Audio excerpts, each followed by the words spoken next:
Now it's time to Kincade and Salciunas is on the air. Broadcasting live on the Fanatic app and YouTube channel. Here are your hosts, John Kincade and Andrew Salciunas. 97.5 The Fanatic, Philadelphia. Sorry, we already lied to you. John Kincade not in today. So hearing John Kincade's name in the intro is just false information. John is on vacation down in the ATL for a charity golf outing, the 25th annual Buck and Kincade Classic. I don't know how you could say 25th annual when it hasn't happened the last couple of years, but it is the 25th annual Buck and Kincade Classic, which is a great charity event for them down in Atlanta that benefit children's hospitals. So it's a beautiful thing. So I hope John has a great time the rest of this week down in the ATL. He'll be back on Monday, and that's why I'm leaving. When he's back on Monday, I'm going on vacation. All jokes aside, let's talk some sports. Phillies win yesterday, 5-4. And it was a night in which I did stay up for the entirety of after yesterday's game or 2 nights ago where I did not stay up for the incredible comeback where they scored 8 runs with 2 outs in the inning. Yesterday, once again, final strike. Phillies down 4-3 in the top of the 9th in D.C. Derek Hill. And he is now officially Derek Hill. No more Derek Hall jokes. I'm sorry. That's probably disrespectful from man to man. But I made way too many Derek Hall jokes because I thought Derek Hill was just another guy. And in the long run, he probably is just another guy. But for last night, pinch hit, 2-run shot to give the Phillies the lead. The Nationals have now blown 23 saves this season. So I know people are still saying, oh, look at the Nationals. Their record's not that bad. 23 blown saves, that can't hold up. All right, that can't hold up for a team to be successful. Phillies with the come-from-behind win. Here's how it sounded last night on NBC Sports Philadelphia. And the pitch. Swing and a fly ball. Right field. It's deep. Wood going back toward the wall. It is gone. Hill, a 2-run pinch hit home run. You gotta be kidding That me. is incredible. I want to know, I should have looked this up before the show, the last time the Phillies had a go-ahead pinch hit home run. Mets theirs, 2008. I mean, I wouldn't be surprised because with the DHs nowadays, like, you're not getting these moves anymore. It's the one thing that I hated about baseball going universal DH. It was because of the strategic element of the baseball game that just went away. Like, do we keep the pitcher in the game for another inning? Do we hit with the relief pitcher in this spot? Then again, we wouldn't have Kyle Schwarber hitting home runs like every other night. And by the way, speaking of Kyle Schwarber, an incredible at-bat last night to get on base. Phillies were down a run. Derek Hill's home run was a 2-run shot. Kyle Schwarber comes up to bat, pinch hitting with 2 outs in the 9th inning and works a walk. Of course, the guy that's dealing with lower back issues has like a 9-pitch at-bat where he fouls off like 5 pitches. And you know he's going up there for one thing only. He wasn't going up there to get on base. He wasn't going up there to get a walk. He was going up there to try to tie the game, and he almost did. He hit an absolute missile to right field, but it went foul. But he eventually works the walk, which then gives Derek Hill the opportunity to play hero yesterday. And then Johan Duran goes out there and once again just is ridiculous. We're going to have a side topic later on in the show, sometime in the 7 o'clock hour, about being able to witness dominance where you can legitimately make the case that an individual in Philadelphia was the best at the game. Johan Duran once again goes out there and gets 3 up, 3 down to earn the save, striking out all 3 batters. I was at the game Sunday, Father's Day against the Mets, where he did that exact same thing. He did allow a hit, but he struck out 3 guys. The amount of times we've watched Johan Duran this season strike out 3 batters to end the 9th inning, where he doesn't even have to rely on anybody making plays, it's been unbelievable. And the stuff's so electric. The 100-mile-per-hour fastball, the pitches that are in the mid to upper 90s with movement. This is why he's one of the best closers in the game, and it's why people that shed tears over Eduardo Tait last year just make me laugh, because you're never going to watch that guy play baseball, and Johan Duran is just so electric. So the Phillies, a nice win last night, a nice day to celebrate Derek Hill, and we'll talk about it over the course of the show, but we do have a topic. All right? And it's about the 2 teams that are in the news right now. The The Phillies, obviously, they're playing every single day, so they're in the news. The Sixers just completed the NBA draft. They did not trade back into the second round yesterday. So the Sixers draft was one and done. Labaron Philon, who will join the show today at 9:30. Can't wait to talk to the Sixers rookie. We talked to VJ Edgecombe the day after he got drafted last year. I fell in love with that kid in 5 seconds. Sexy as hell. And I'm expecting more of the same because Labaron was the one guy that shed tears when he was drafted, and that meant something to me. So we'll talk to Labaron coming up at 9:30 today. But the Phillies and the Sixers are the two teams that are really in the news right now in Philadelphia. Flyers will be tomorrow when it's the NHL draft. And the Eagles, you don't want them to be in the news because if the Eagles are in the news right now, it's for all the wrong reasons. It means somebody got in trouble because we're at that point of the summer where teams don't want news. They want everybody to just enjoy their time off before they start training camp again. So Phil's Sixers, front of mind. I'm going to ask a question where I'm really, really interested to get the responses because I think it's going to tell me where we are for multiple reasons. Where we are in terms of our belief of these teams, where we are in terms of our fandom, where we are in terms of our expectations. And this might be a question where you, on the text line, on the phone line, the voice memos, our YouTube family, shout out to you guys, you might give multiple answers when it comes to this question. What are you watching for these days? And the reason why this is a question is because we all know what we're saying about the Phillies. It's about October. It's about getting back to a World Series. It's about winning a World Series. It's about this payroll finally coming through. It's about Bryce Harper getting his first ring to his Hall of Fame career. We all know what it's about. It's why Wake Me Up When October Comes is very, very logical to say. But I watch every single night. And I know for the most part, the people that say Wake Me Up When October Comes aren't checking out all year. It's just whenever you see something positive, you're going to say, well, let's see it come October. So I totally understand that. From the Sixers side of things, championship expectations and championship talk, and it's all about the championship, it's a conversation because it is all about a championship at this point with the Sixers. It has been for a long time, even though you don't feel like it's likely because you're not going to expect Joel Embiid to stay healthy throughout an entire playoff series at this point. A playoff series, let alone multiple series. But we still watch. Like, I know this city. Our man Tasty Cake Dom, one of the reasons why I thought of this topic today was Tasty Cake Dom, one of our great listeners, one of the best Sixers fans I know, texted into the show yesterday in response to the Labaron Philon selection that the Sixers selected another toothpick and that he's out. I know Tasty Cake Dom isn't out.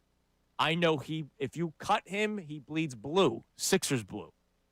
We do this all the time. It's such a natural fan reaction. I'm done, okay? Like, I've heard that. I always tell you I've been here for 12 years. Man, I've been hearing that for 32 years, or from the time I could understand what my dad was saying. I've heard my dad say, I'm done, I'm out, a billion times. But the next night we're watching, whether it's the Phillies, the Sixers, the next week with the Eagles, and the next night with the Flyers. But the two teams that are on our mind the most right now are the Phillies and the Sixers. What are you watching for these days? Because it's well and good for you to tell me that you watch because you're a fan. And I want it to be clear today that you can say that. There is nobody going to call you a fanboy today. You can just say, I'm a fan. I love watching my teams.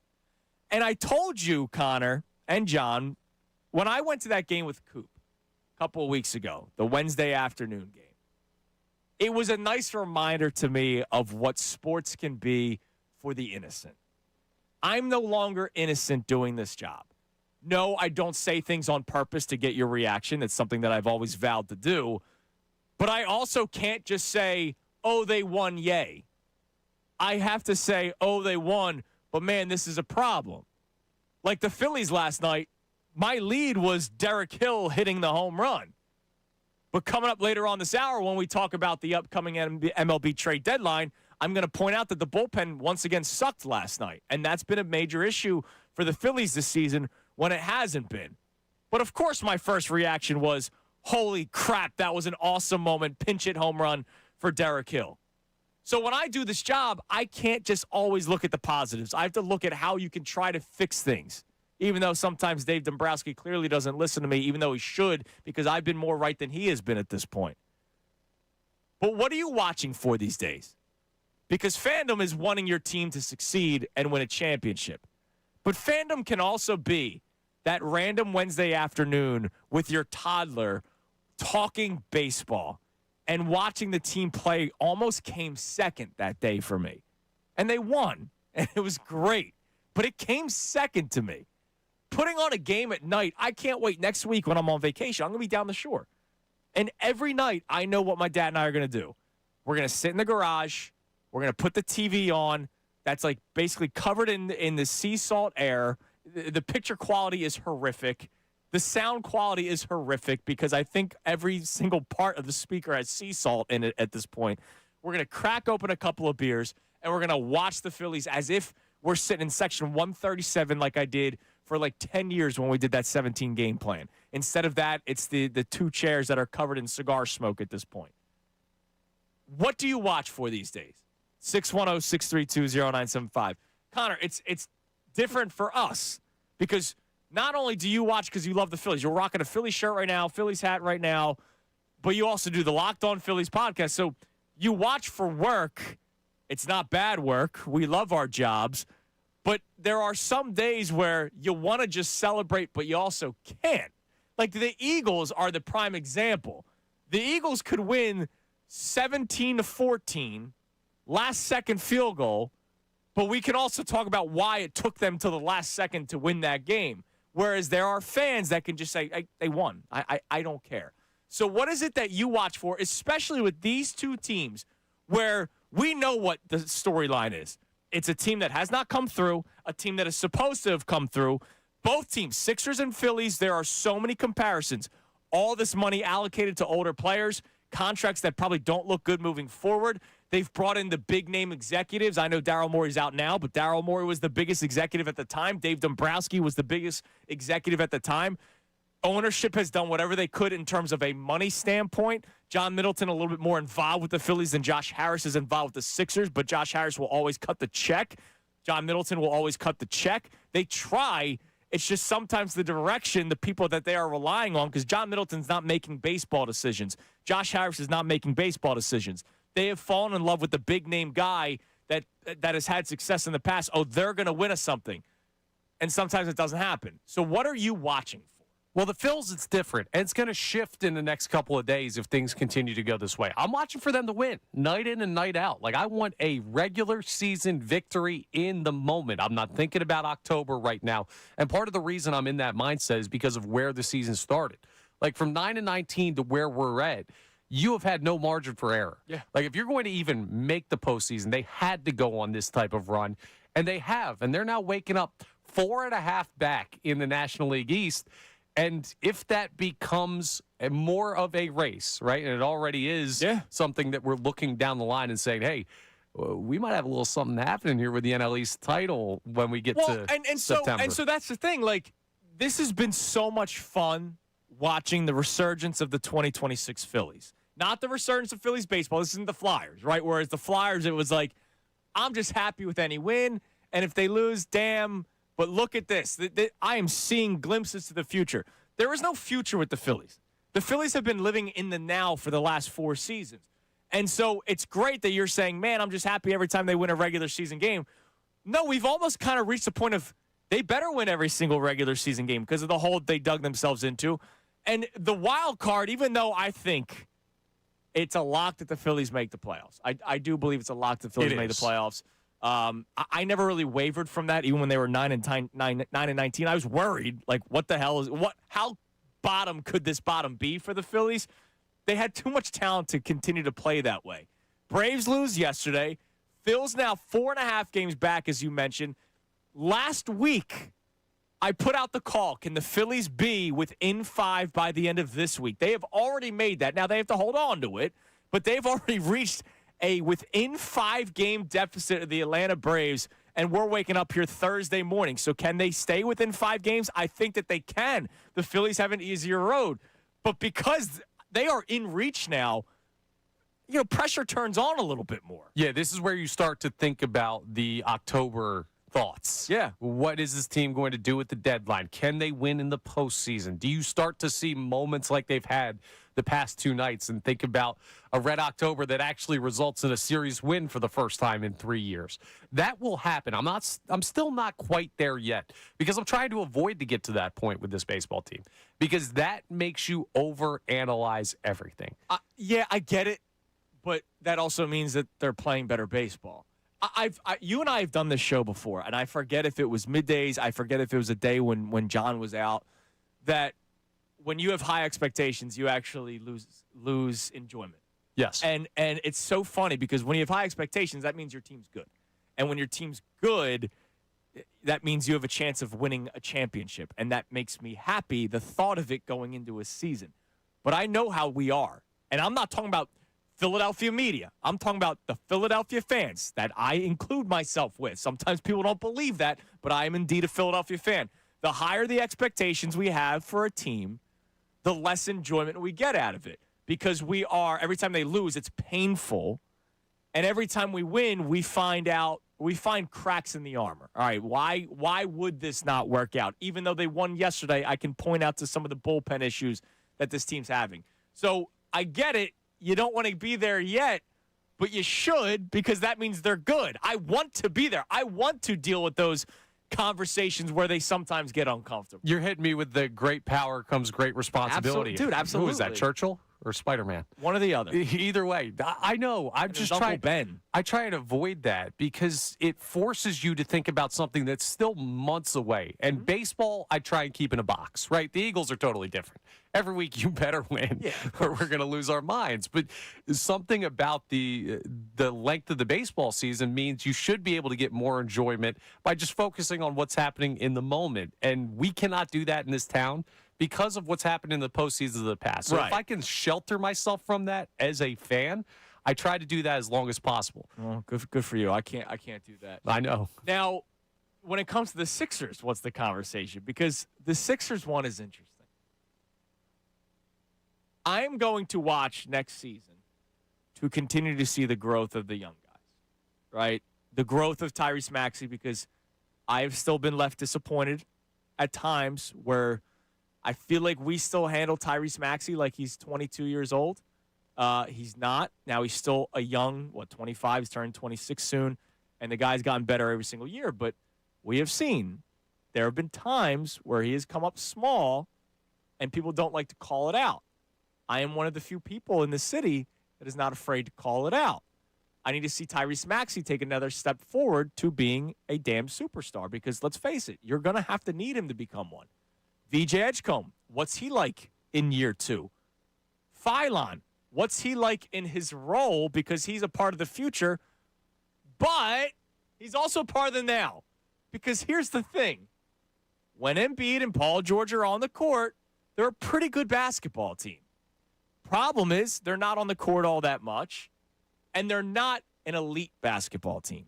They weren't going to beat the Knicks last year, even if Embiid was healthy for all 4 games. I don't think that they were. The Knicks were too good of a basketball team, and the Sixers aren't going to get better enough on the margins this year to be able to contend for an NBA championship. And so is the point lost when we say they're not going to be good enough for a championship, or are you still going into a Sixers season like you are with the Phillies? I'm trying to enjoy the regular season as much as possible before I start talking about the playoffs. Absolutely not. Exactly. But my answer to what you're watching for the Sixers, honestly, is I don't know. They're Schrodinger's basketball team. If you don't know that old principle, it's a cat in the box, and you don't know if the cat's alive or dead until you open the box. They're both in that moment because you don't know the result. I don't know what I'm watching for the Sixers, and they don't know what they're doing either. And I don't mean that as a knock to the organization currently under Mike Gansey, right? Because he's inherited this cluster. But they don't know if they're competing now. They don't know if they're building for the future. They're trying to do both, which they know that. They're building for the future, and they're dealing with what they have at the same time. But that's what they're doing. At some point, having Embiid and Paul George on the roster kind of forces you to think about the immediacy, because what are you going to do? You're just going to mail it in with that talented of a roster? I get it, but if you're like Nick Nurse can't coach that way. And Nick Nurse coached that way last year. Nick Nurse coached in a way of, we got to win, blah, blah, blah. You got to be able to develop the young guys. And this isn't just a Nick Nurse thing. This thing goes back to Doc Rivers, right? When we were dealing with the same issues, we just didn't have Paul George. We were dealing with the same issues, players that were constantly hurt, players that didn't necessarily seem all bought in. It took a while for Paul George to seem bought into Philadelphia. James Harden may not have been bought in all the time here in Philadelphia. He just is bought into basketball. So the Sixers are in a point where, to your point, Connor, they are good enough where you can watch them win a basketball game against good teams. But you also know what the most likely end's going to be. Somebody's going to be hurt, and they're going to lose in the first or second round of the playoffs. So when it comes to the Sixers and the Phillies, the two teams that are top of mind right now, because the Phillies are actively playing, and the Sixers just had their first-round draft pick 2 days ago, Labaron Philon, who will join us today at 9:30. What are you watching for these days? Are you just going in happy to watch a game? Are you going in watching, thinking about what's to come? Are you looking at standings? Are you thinking about how to make the team better trade deadline for the Phils? Are you thinking about 3 years from now for the Sixers? Or are you just watching the game? What are you watching for these days? Because I know how people act when they say, I'm out. They're out for 5 minutes, and they're right back in. 610-632-0975. You can call in. You can leave a voice memo. Or you could text into the Davis Honda text line, 610-632-0975. Coming up next, it feels good when people in baseball are starting to say the things I say. Maybe John Kincade will value my opinion more because a former GM in baseball is saying exactly what I'm saying about the deadline here on The Fanatic. Now on 97.5 The Fanatic Sports Update.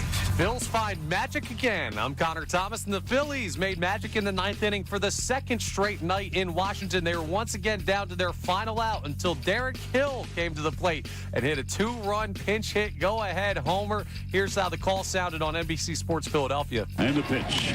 Swing and a fly ball. Right field. It's deep. Wood going back toward the wall. It is gone. Hill, a 2-run pinch hit home run. You gotta be kidding. That is incredible. And what the Phillies have done the past couple nights in Washington has been incredible. Aaron Nola did go 5 innings, 2 earned. Joan Duran notched his 19th save on the season, and Brandon Marsh was 3 for 4 at the plate. The Phils now go for the series win tonight in the 4-game set with the Nats. 6:45 p.m. first pitch. Christopher Sanchez on the mound facing Cade Cavalli. The Sixers ended up not trading into the second round of the NBA draft last night, so their lone pick will remain Labaron Philon Jr. He joins us via Zoom coming up at 9:30. Flyers are getting set for their first round. That starts tomorrow at 7 p.m. Philly has more World Cup action today. Curaçao faces Ivory Coast at 4 p.m. And Team USA faces Turkey tonight at 10 p.m. They've already won Group D. USA has. Andrew DeCecco joins us from the 7 o'clock hour to the end of the show. Derek Gunn at 9:05. This update is brought to you by Mattress Firm. Need better rest? Let Mattress Firm sleep experts match you with their perfect bed at the July 4th sale. They make sleep easy. I'm Connor Thomas for the home of the Sixers, Flyers, and Union. 97.5 The Fanatic and the Fanatic app.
Weekdays with Marks. Now more of Kincade and Salciunas. 97.5 The Fanatic and the Fanatic app.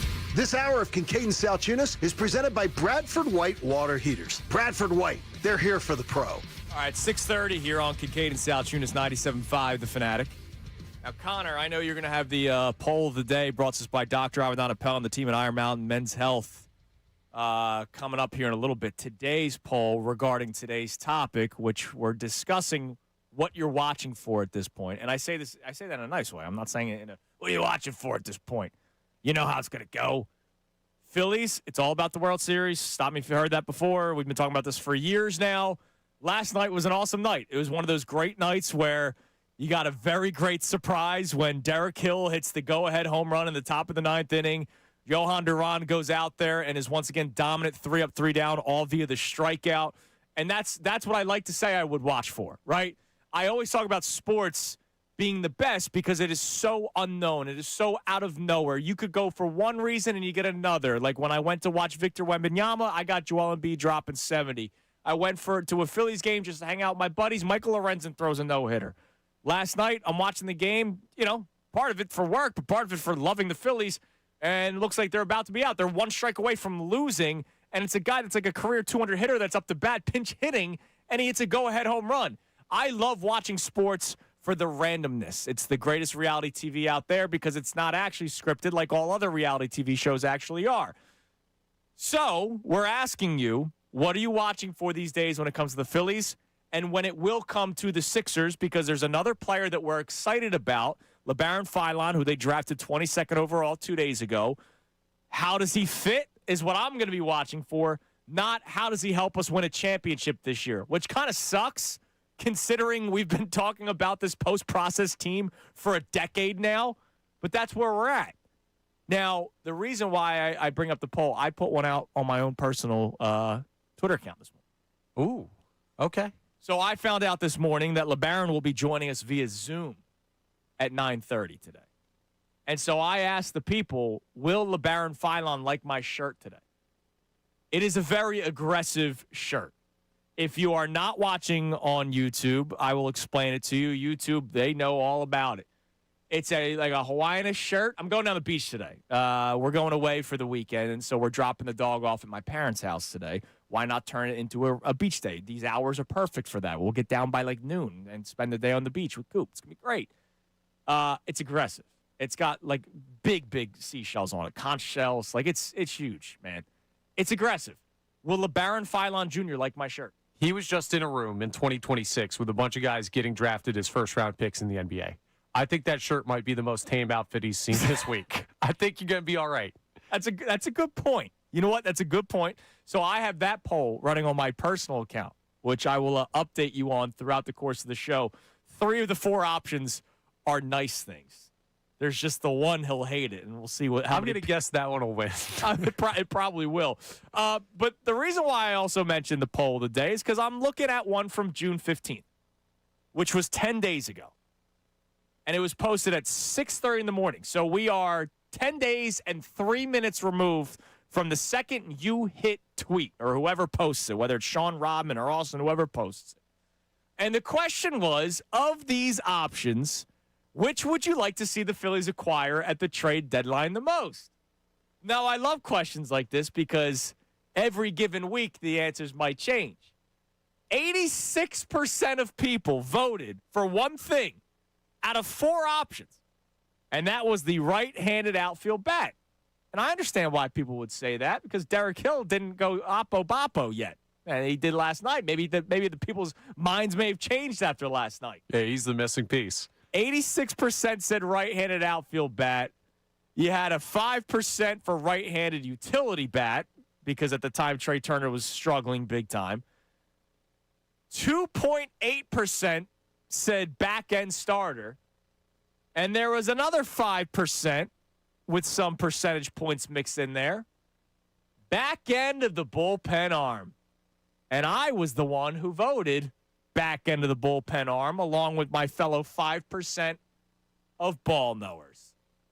Yesterday, the Phillies Talking Phillies show with Rube and Todd Zalecki and Jim Salisbury. It's awesome because you have Jim Salisbury, who's been covering the Phillies forever. Todd Zalecki, who's been covering them for a very long time, too. MLB.com, different outlet. And Rube, now with the NBC broadcasts as the color analyst, but we also know former GM in Major League Baseball, former player in Major League Baseball, former first base coach in Major League Baseball, if you don't remember the time with their Boston Red Sox. So this guy, they've all been around the game for a very, very long time, and they're around the team all the time, so they're connected. So when they talk, it kind of feels like they know a lot. Like Jim Salisbury was the only guy that said Rob Thompson would be fired on that Tuesday and not Monday.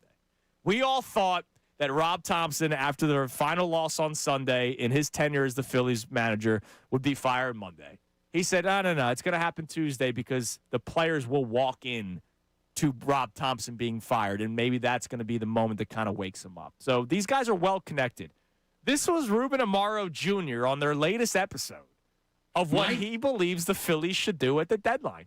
My toil is, do they get the bat so that they can lengthen out their lineup or be more fortified, or do they get the bullpen piece that is going to hand the baseball to Juan Duran? What would Dave Dombrowski do if I had one move to make? And I think I would do the bullpen piece. Because at the end of the day, you hope they get enough hot guys at the right time offensively, and then you got to shut down the game. I think about this a lot. The Phillies lost games in the last few years by not being able to get important outs late in the game. Mm-hmm. And if they can get them and throw up zeros, and they can get another lockdown guy, maybe it's Aroldis Chapman. We've talked about him before. All right, so two things the Phillies need to do. Get more hot guys, and also get it back into the bullpen arm, which some of us ball knowers have been saying for some time now. And it's because of how bad Brad Keller has been this year.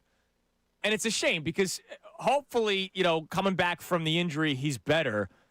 Or is he another Jordan Romano where you paid a lot of money for one of the available guys in the bullpen and he's just not himself anymore? And you got fooled by a really, really good year, which would suck. And look, that happens with relievers all the time. I was telling you about Matt Strahm before the show started this morning. Matt Strahm, in case people don't know, has an ERA over 6 in Kansas City right now. And he has been one of the more reliable bullpen arms for the Phillies over the years, even though I always got agita watching him pitch. But to bring up Matt Strahm a second time, you heard what Ruben Amaro Jr. said. The last 2 years in the playoffs, we could talk about the bats going cold all the time because they have. But the bats went cold usually after having a lead. They get tight and they don't keep on hitting. The Phillies blew games last year against the Los Angeles Dodgers because of the bullpen, which was considered one of the best in baseball. The Phillies bullpen that was arguably the best in baseball 2 years ago against the Mets was atrocious. Hoffman was bad in that series. And to me, if I can squeak out 2 or 3 runs on a given night, which they freaking should with the money that's allocated to the offense with this roster, I know that Zach Wheeler is going to keep me in a ball game. I know that Christopher Sanchez is going to keep me in a ball game. I know that Jesus Luzardo is going to keep me in a ball game unless it's one of those nights where he just blows up. But for the most part, it won't be. If my 3 horses, and they are horses, man, can give me 6 to 7 innings on a given night, and what the original plan this year was Alvarado or Brad Keller, depending on what the lineup was going to be for the opposing team, could give me a solid 7th and 8th inning, and then Duran gets the 9th, we were talking about that being the recipe for success. Unfortunately, the recipe has bad produce. The produce is molded, man. The produce is brown and yucky. And that's what Alvarado has been this year. That's what Brad Keller has been this year. Hopefully they turn their seasons around. We've seen a couple of outings out from Alvarado, 2 or 3 in a row where he looks really good and then he blows up again. Same with Brad Keller. Brad Keller would give you 2 or 3 outings where he'd pitch shutout baseball, and then the next 2 would be dicey. And sometimes they would be bad. I'm glad that there are people that are in tune with the Phillies much more than I am that are starting to say the bullpen arm, Connor, and it seems like you may be too. I'm thinking about it. Now, I'm not fully there yet. I do think they have a bullpen problem right now. Here's the thing. Trade deadline is on August 3rd. We got well over a month until we get there. You brought it up with the Matt Strahm thing. Relievers are finicky. They always have been. They can go real cold and can't find it, and then they'll have like a month-long stretch where you can't hit them. It's very weird. They're very volatile. Now, so is the Phillies lineup.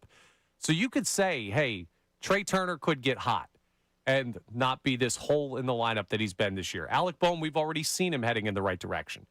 But I think there's a better chance that you get to the trade deadline and you realize, okay, Keller came back from the injured list. He starts to look more like the guy we acquired. We already have a lockdown closer, which does a lot of work for the back end of the bullpen. Oh, yeah. Kerkering has had a great year. I don't know if you could throw him in leverage because he wasn't good in the 8th inning 2 nights ago. Oh, yeah. But Jose Alvarado, we've seen him have hot stretches before. I would rather bet on those guys performing at a high level than the right-handed bats in the lineup. And that's why I'm still going to go right-handed bat. Okay. You didn't. Derek Hill didn't change your mind yesterday? Unfortunately, he did not. I'm very proud of him. I'm happy for his moment. If we're going to Derek Hill and pinch at spots in the postseason, we're in trouble. But so this is where the conversation goes back to how it all started. I think they still try to acquire right-handed bat. With all due respect to Derek Hill, I would imagine Dave Dombrowski's still looking. That was a out of necessity trade. Adalis Garcia got hurt. Otto Kemp stinks. That's why they can't call him up. Felix Reyes is who he is. So they made the early trade for Hill that didn't cost them all that much. But the right-handed bat that you're hoping to get come deadline time, like the big name, is unavailable. Mike Trout's not going anywhere. He has made it clear. The Angels ownership has made it clear. The GM of the Minnesota Twins told reporters yesterday, we are not planning on trading Byron Buxton. Byron Buxton doesn't want to be traded for whatever reason. He must love Minnesota. Not many people say that, it seems. But he loves Minnesota. And he doesn't want to go anywhere, and the team doesn't want him to go anywhere because they like having the guy that fans can come see.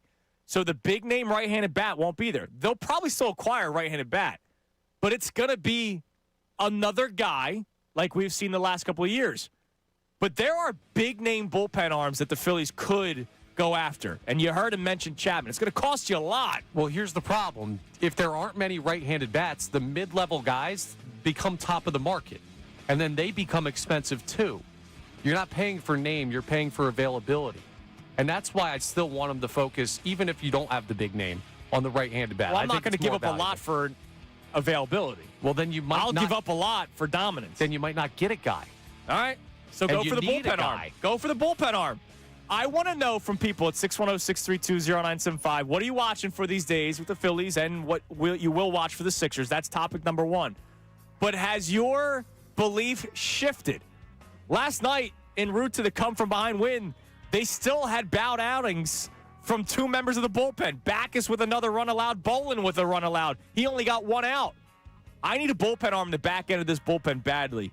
Coming up next, we'll check the text line for the first time this morning. Also, I heard Johnny Marks say something yesterday about Philon that I think more people need to hear. I'll tell you what next here on The Fanatic. The world's biggest soccer tournament has arrived, and you could trade the entire tournament on Kalshi. On Kalshi, you could trade every single match from the opening stage all the way to the final. Now, the group stages are nearly done, but there are still games to trade on, including right here in Philadelphia. Today, 4 p.m., Curaçao's taking on Ivory Coast down in South Philadelphia. And Curaçao's trading at a 12% probability to draw with Ivory Coast. We just saw them draw in their last match, Curaçao did. So maybe they find a way, and if they do, a $100 trade is going to pay out $784. Or maybe you want to trade on the great US of A again.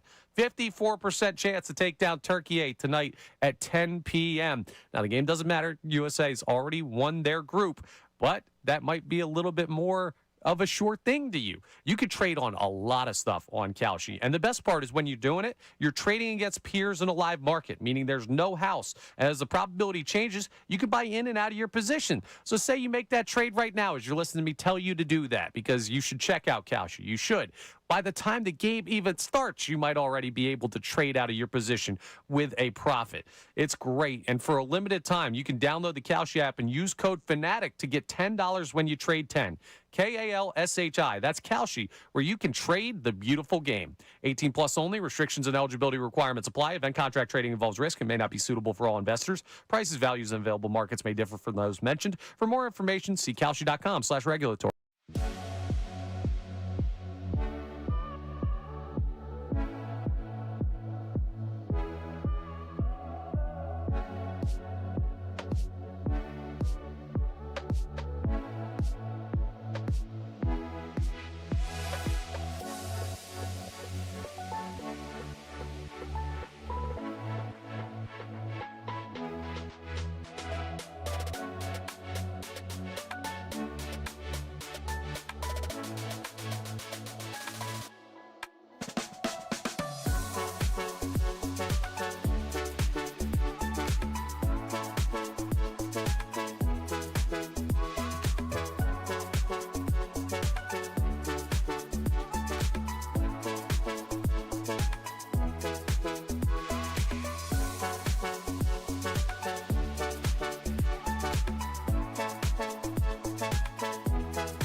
The Fanatic. You want to know how down bad Mets fans are? Which I just absolutely love because I freaking hate that team and I freaking hate the Mets.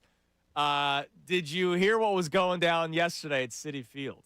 Yeah, the Norway conga line. Oh, yeah, that was actually really cool. In case people don't know, Dansby Swanson, I think, had a home run. He had 11 RBI yesterday, by the way. Yeah, it was a pretty good day. They had a doubleheader, so he had 7 in one game and 4 in the other, which is just crazy. There was a home run, and there were people from Norway, because of the World Cup, doing a Congo line after the home run. So, yes, but no. I'm talking about the Mets fans, not the Norwegian fans. I did not see that, no. That's why I asked you how down bad Mets fans are. During the game, after the Mets blew another lead, and Devin Williams was on the mound, one of their big offseason pickups, Mets fans, it was so empty in there that the ones that started the chant, it was loud enough for the broadcast to hear. They were just chanting Pete Alonso because the Mets made the decision to not re-sign him, which I have no idea why. The second he became available, I was hoping Bryce Harper would get his butt to right field and the Phillies would sign him because there's your right-handed power bat. That solves a lot of issues, but Phillies didn't want to do that. That's got to suck. Your team sucks this year, and the guy that everyone loved, they loved him. I'm trying to compare who Pete, Tyrese Maxey, right? Like, everybody loves Tyrese Maxey. Kyle Schwarber. He was a free agent. They got the same amount. And you let him walk. And, made it clear that you weren't going to sign him to the money that he wanted. They tried getting him back. It was, for far less. Turns out running it back isn't always the worst possible outcome. Well, running it back with your best players, yes. Pete Alonso was the best player on that baseball, and it has been for a long time. Set the record for most home runs in the franchise's history. They just let him leave. That's a team that changed a lot this offseason. They did, and they have completely collapsed. The Phillies ran it back, and while we don't know about their playoff viability, I'd rather be stuck here than, hey, we might have a dog water year. Yeah, look, Jeff McNeil, he was the glue that kept that team together, clearly, and Brandon Nimmo. Ugh. All right, we'll get to the text line here in a moment, but yesterday I was listening to Johnny Marks, Sean Brace, great shows always. Ray Dunn back from the islands, back from Jamaica, and I heard them talking about Philon, And it was a point that we did not get to yesterday. So I'm glad that Johnny Marks said it, but I would like the morning audience to hear it if maybe you're at work during the midday show. We have to remember that the Sixers drafted 22nd overall. There were a lot of people upset with, like, drafting another guard or, man, this guy's not going to be a superstar that's going to help them win. They drafted 22nd overall. Now, we have been very fortunate in this city over the last couple of years with the Sixers with late-round picks succeeding. Tyrese Maxey being one of them, Jared McCain being another of them, and he's not here anymore. Philon was drafted 22nd overall. Like, I get it. You could say you would have preferred this player or that player, but would this player or that player be a guaranteed lock to develop into some superstar? I have the last 10 22nd overall picks in the NBA draft. All right, who do we got? Last year was Drake Powell of the Nets. Yes, superstar. Deron Holmes of the Nuggets. Everybody knows that he's going to be great. Dariq Whitehead of the Nets. Yep, superstar. Walker Kessler. Hey, that's a name at least you know. And he's going to get paid this year. Isaiah Jackson of the Pacers. Okay. Zeke Naji of the Nuggets. Of course. Grant Williams. Najee good? No, Any not relation? Najee good. I think that's Najee's first name. That was Najee's last name. Grant Williams, drafted by the Celtics in 19. There's another name you know. Nice player. Chandler Hutchinson of the Bulls. Okay. No clue. Jared Allen of the Nets. Hey, that's a starter and maybe even a fringe star in the NBA. And a great edge rusher. And then Malachi Richardson of the Hornets. You pretty much have a 20%, if you go by the last 10 years, chance to get even an NBA guy whose name you're going to know. That you'll know. Right. You're not even talking about, like, this guy's a stud. Like, name you're going to know. And so some of the reaction I heard yesterday on this show, some of the responses that we got, and Johnny Marks was right. Like, there's people acting like the Sixers picked in the lottery or picked in the top 10, picked in the top 15. They were 22nd overall. What more did you want? They're victims of their own success. Well, where they got the Houston Rockets' success. Well, no, where they got Maxey and where they got McCain makes people believe now that guys in the 20s or guys in the late teens can be more stars than what they typically are. Right. And you drafted a guard in a very guard-heavy draft where a lot of people are excited about the guards that were in this draft. All right, what do we got on the Davis on the text line? Feel the Davis difference. Check them out in Burlington. You can text the show. You can leave a voice memo. I would love voice memos. All right, like, you know, Middays with Marks does a great job with the voice memos. I would love some. You know, as I'm sitting here with you, Andrew DeCecco will be in studio starting the 7 o'clock hour, but I want to hear your voices. And you can call in as well, 610-632-0975. What do we got? We have a first-time texter here who says, I'm watching to see how the teams play, not looking for any championship for the Sixers, but the Phils, yeah, they're smoking hot right now. Yeah, I mean, they're playing good baseball. And they're playing against some bad teams, and they're capitalizing on, even though it's taking to literally the final out, back-to-back nights, the final out, for the Phillies to get something going. But they've been winning these games, and the Braves are playing better teams, not better than them, but better teams, and they're losing. Braves can't beat the Padres. Phillies are 4.5 games back. What else you got? We also have a check-in from Joe here who says, I love these comeback wins, and now the Phillies have been since Mattingly took over, but I really hope Dombrowski doesn't spend more time in the tanning salon instead of making calls now that they're winning. That's clearly someone who's focused on the future. Yes. Well, I want the Phillies to acquire a bullpen arm back end. I want the biggest name that the Phillies acquire this trade deadline to be a bullpen arm. And I think that's the smartest move, and I'm glad that baseball people are finally starting to catch on to this wild brain that is Andrew Salciunas. Speaking of myself, MBD chimes in on the YouTube chat that my shirt looks like a tablecloth at an outdoor table at the Crab Trap in Ocean City. I Googled Crab Trap Ocean City, did not see it, but I did Google green tablecloth with conch shells, and oh my God, I found my shirt as a tablecloth. Well, I'm sure they use the fabric for a lot of things, multi-purpose. Waterproof tablecloth, green shells conch on vintage rectangle tablecloth. You can buy it at Walmart for $33. It's literally this shirt. I'm not joking. How much was the shirt? You should have just gotten the tablecloth. This was definitely a Kohl's like $10. Oh, never mind. Then you got a deal. That's where I always go, dude. Kohl's. I'm a big Kohl's discount rack guy. They got relievers? No. You want to go to the big stores for the reliever this year. All right, you can continue to climb in, 610-632-0975. We all know the goal of the Phillies, or what the goal should be for the Phillies. The Sixers' goal is kind of behind us. But what are you watching for at this point, currently with the Phillies and in the future with the Sixers? Andrew DeCecco will join us in studio. He's coming in an hour earlier today. He said, you know what? John's out. I'm going to help you. I'll come in at 7 o'clock instead of 8. So Andrew DeCecco comes in at 7, which is perfect timing for me to open up another topic, a topic of dominance, where we can say that one of our players was as close to automatic and as close to being the best in the league. This can be all 4 teams in Philadelphia. But, man, I'm saying this because of Johan Duran, because that's who he is right now. It's Kincade Salciunas. DeCecco will be in studio coming up next year on The Fanatic. Now, on 97.5 The Fanatic Sports Update. The Phils did it again. I'm Connor Thomas, and for the second straight night, the Phillies won a game after being down to their final out in the 9th inning. They were once again looking at a potential loss in Washington until Derek Hill's 2-run pinch hit homer in the 9th gave them the lead and eventually the win. He talked about it after the game with the NBC Sports Philadelphia broadcast. Yeah, I mean, ever since coming over here, the hitting department downstairs, we've been working day and night, honestly, and got to tip my cap to those guys. They're getting me into the proper positions to go out there and succeed.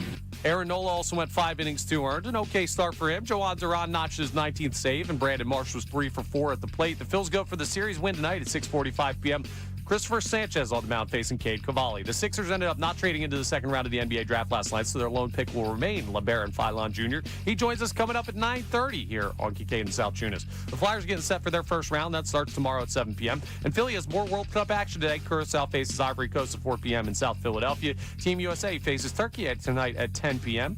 Team USA has already won their group. Andrew DeCecco will join us coming up next. Derek Gunn at 9:05. This update is brought to you by Philadelphia Soccer 2026. Join fans from around the world at the free 39-day FIFA Fan Festival at Lemon Hill. Enjoy live match broadcasts, entertainment, and unforgettable energy all summer long. I'm Connor Thomas for the home of the Sixers, Flyers, and Union, 97.5 The Fanatic and the Fanatic app.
.5 The Fanatic and the Fanatic app. It is 7 a.m. here on Kincade Salciunas, 97.5 The Fanatic. We'll check the poll of the day here. We have two strong polls, courtesy of Dr. Avidan Appel and the team at Iron Mountain Men's Health. Multiple people can have multiple strong polls. One is about the Phillies.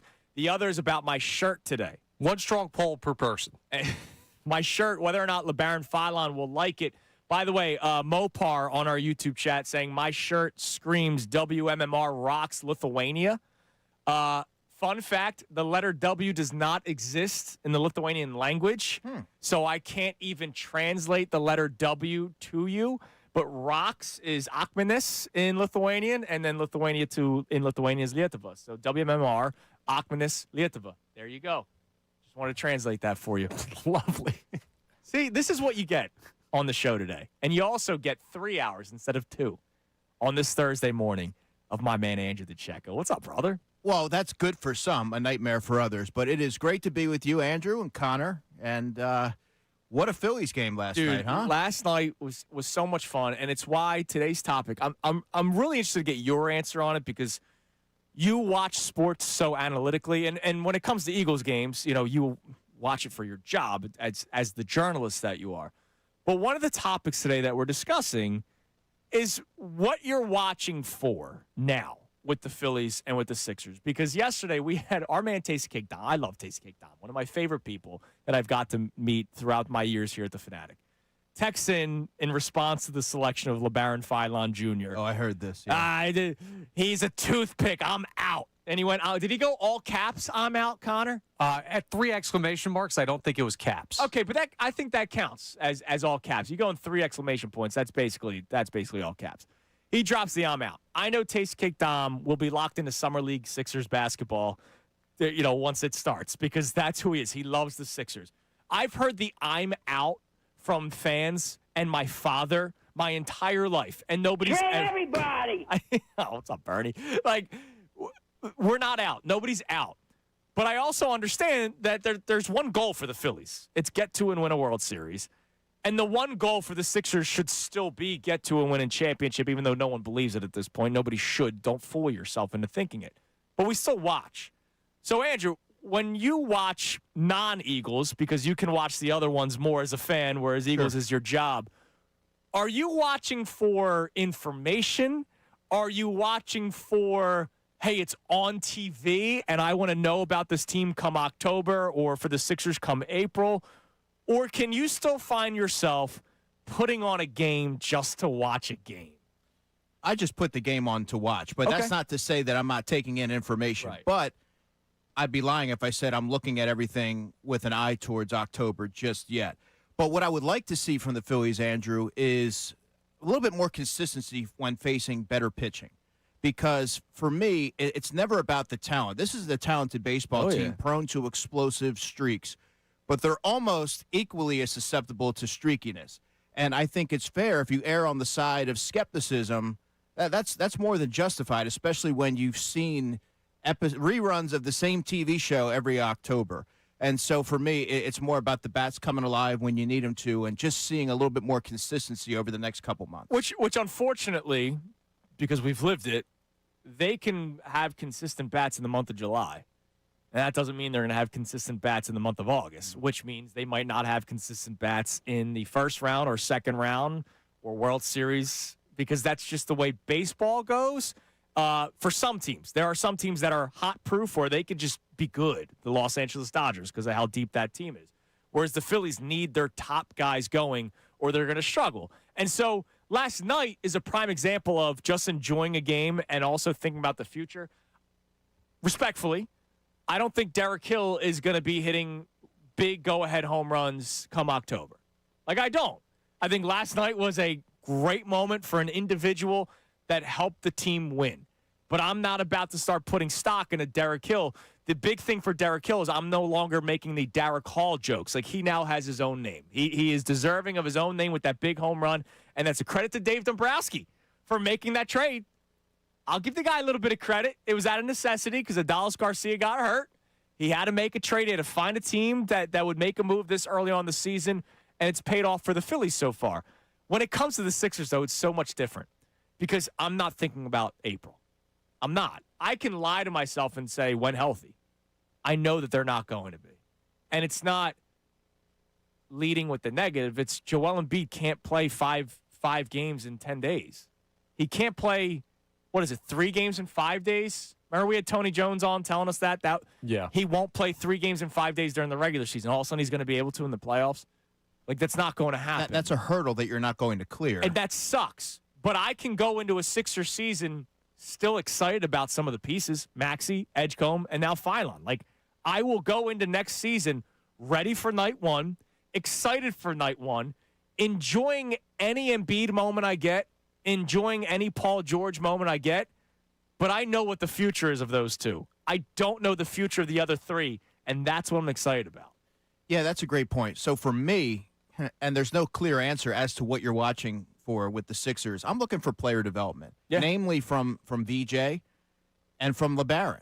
And you want to see how those three guards gel together, and if they're able to kind of build some sort of a close-knit relationship on and off the court, because that's going to be a core nucleus for this team in the future. Yeah. And you notice I said future. That's what you have to keep in mind when you watch this basketball team. Will there be spurts of some vintage Joel Embiid moments? Yeah, of course. Of course there will. But there's always going to be that in the back of my mind that, they'll be a play-in team probably, and they might win a first-round playoff series. But aside from that, I think you're really looking to see growth from the young nucleus that they have. Yeah, even if he didn't have the appendectomy, you knew that he was going to miss a game in the playoffs.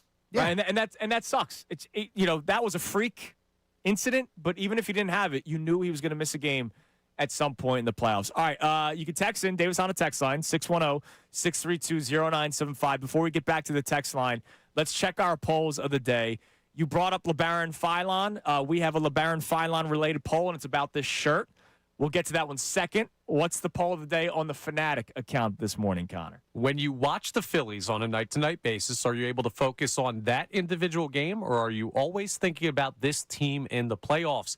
61% of our over 100 responders already are saying day-to-day focus. Because Only they won last night. 39% are saying thinking about October. You're probably right. If we ask this question after a loss, it's reversed. Should we ask the same thing tomorrow if the Nationals beat Sanchez? Well, they're not going to lose tonight. That's a fair point. So give it a couple days, and then we'll ask the question again. We ain't losing. We ain't losing. They're not losing today.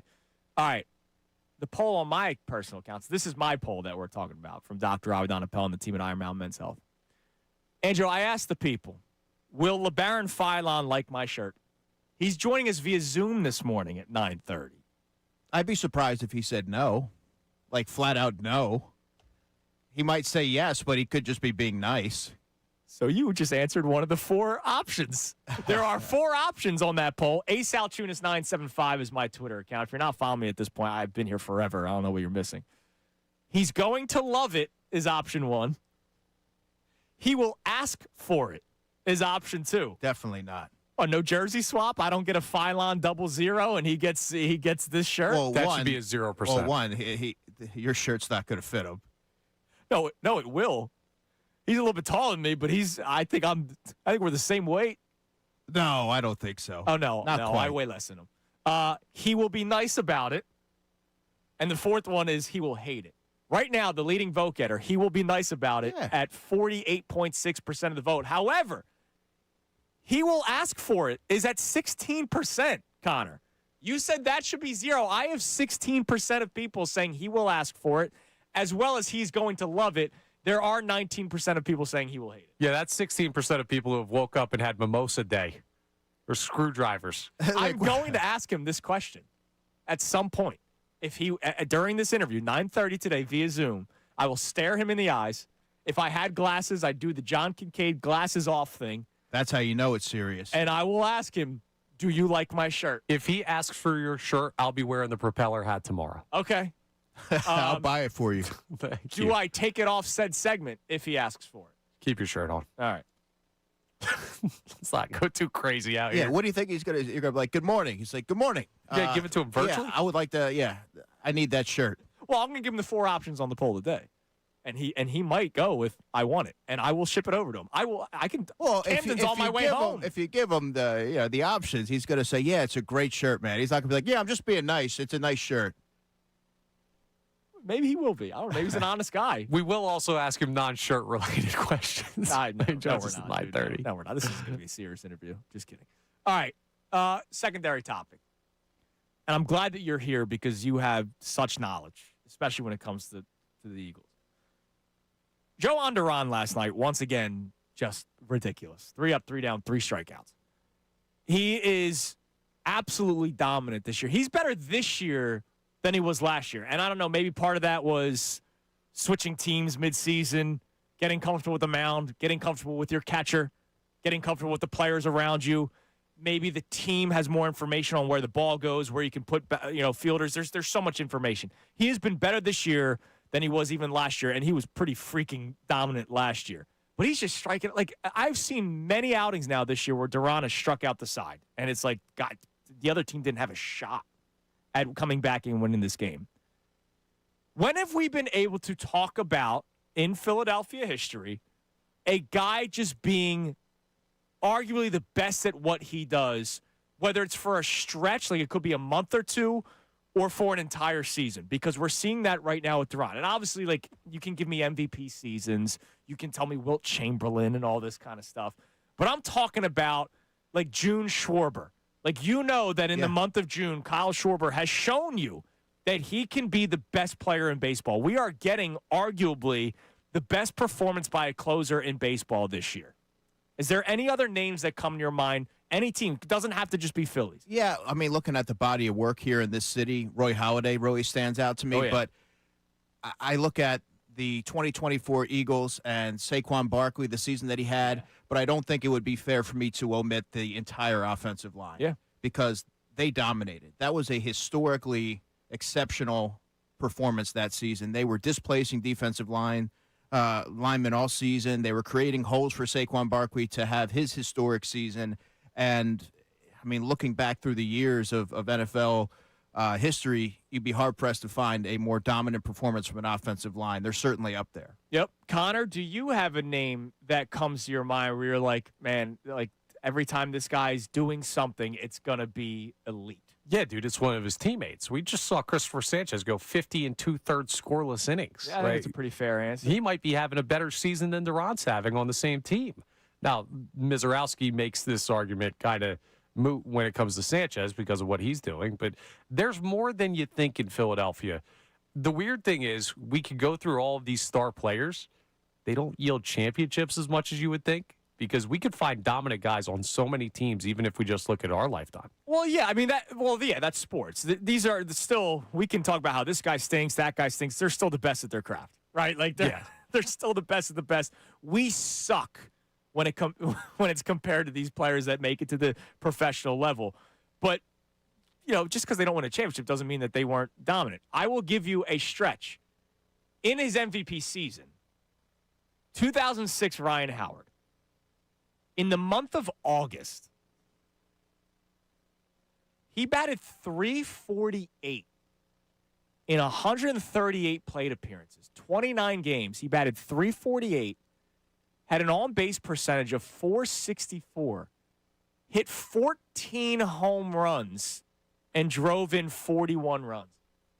That's all right. That's not bad. That's stupid. And, oh, by the way, earlier that year, he had 13 home runs in the month of May, but he only batted .284. So think about how crazy that is. One more home run, but a batting average that was 60 points higher.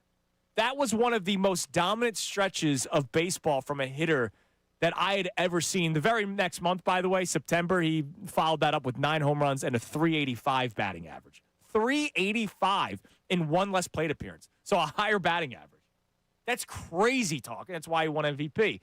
So if there's a name and a stretch that you can think of, like what we are witnessing right now with Duran, like we just witnessed with Christopher Sanchez, to Connor's point, what we witnessed a couple of years ago with Saquon Barkley and the offensive line. Going back 20 years ago. Oh, dude, yeah, Linsanity. Hey, if you want to go outside of Philadelphia, we could do that too. Linsanity, that run was crazy.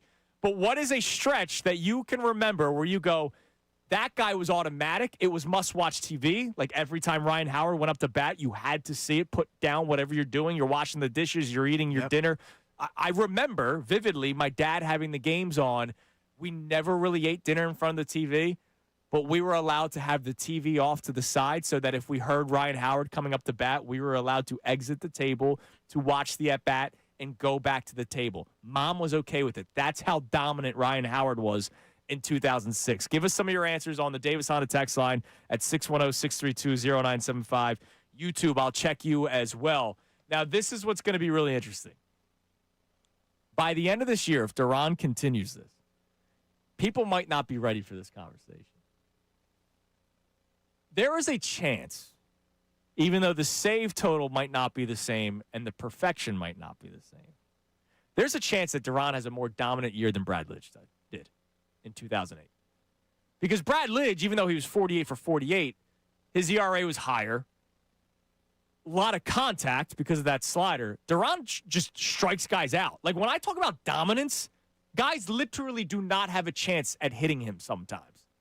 There's a chance, despite the perfect save record, which you can never, like, that won't be beat. Like, Brad Lidge wins that conversation.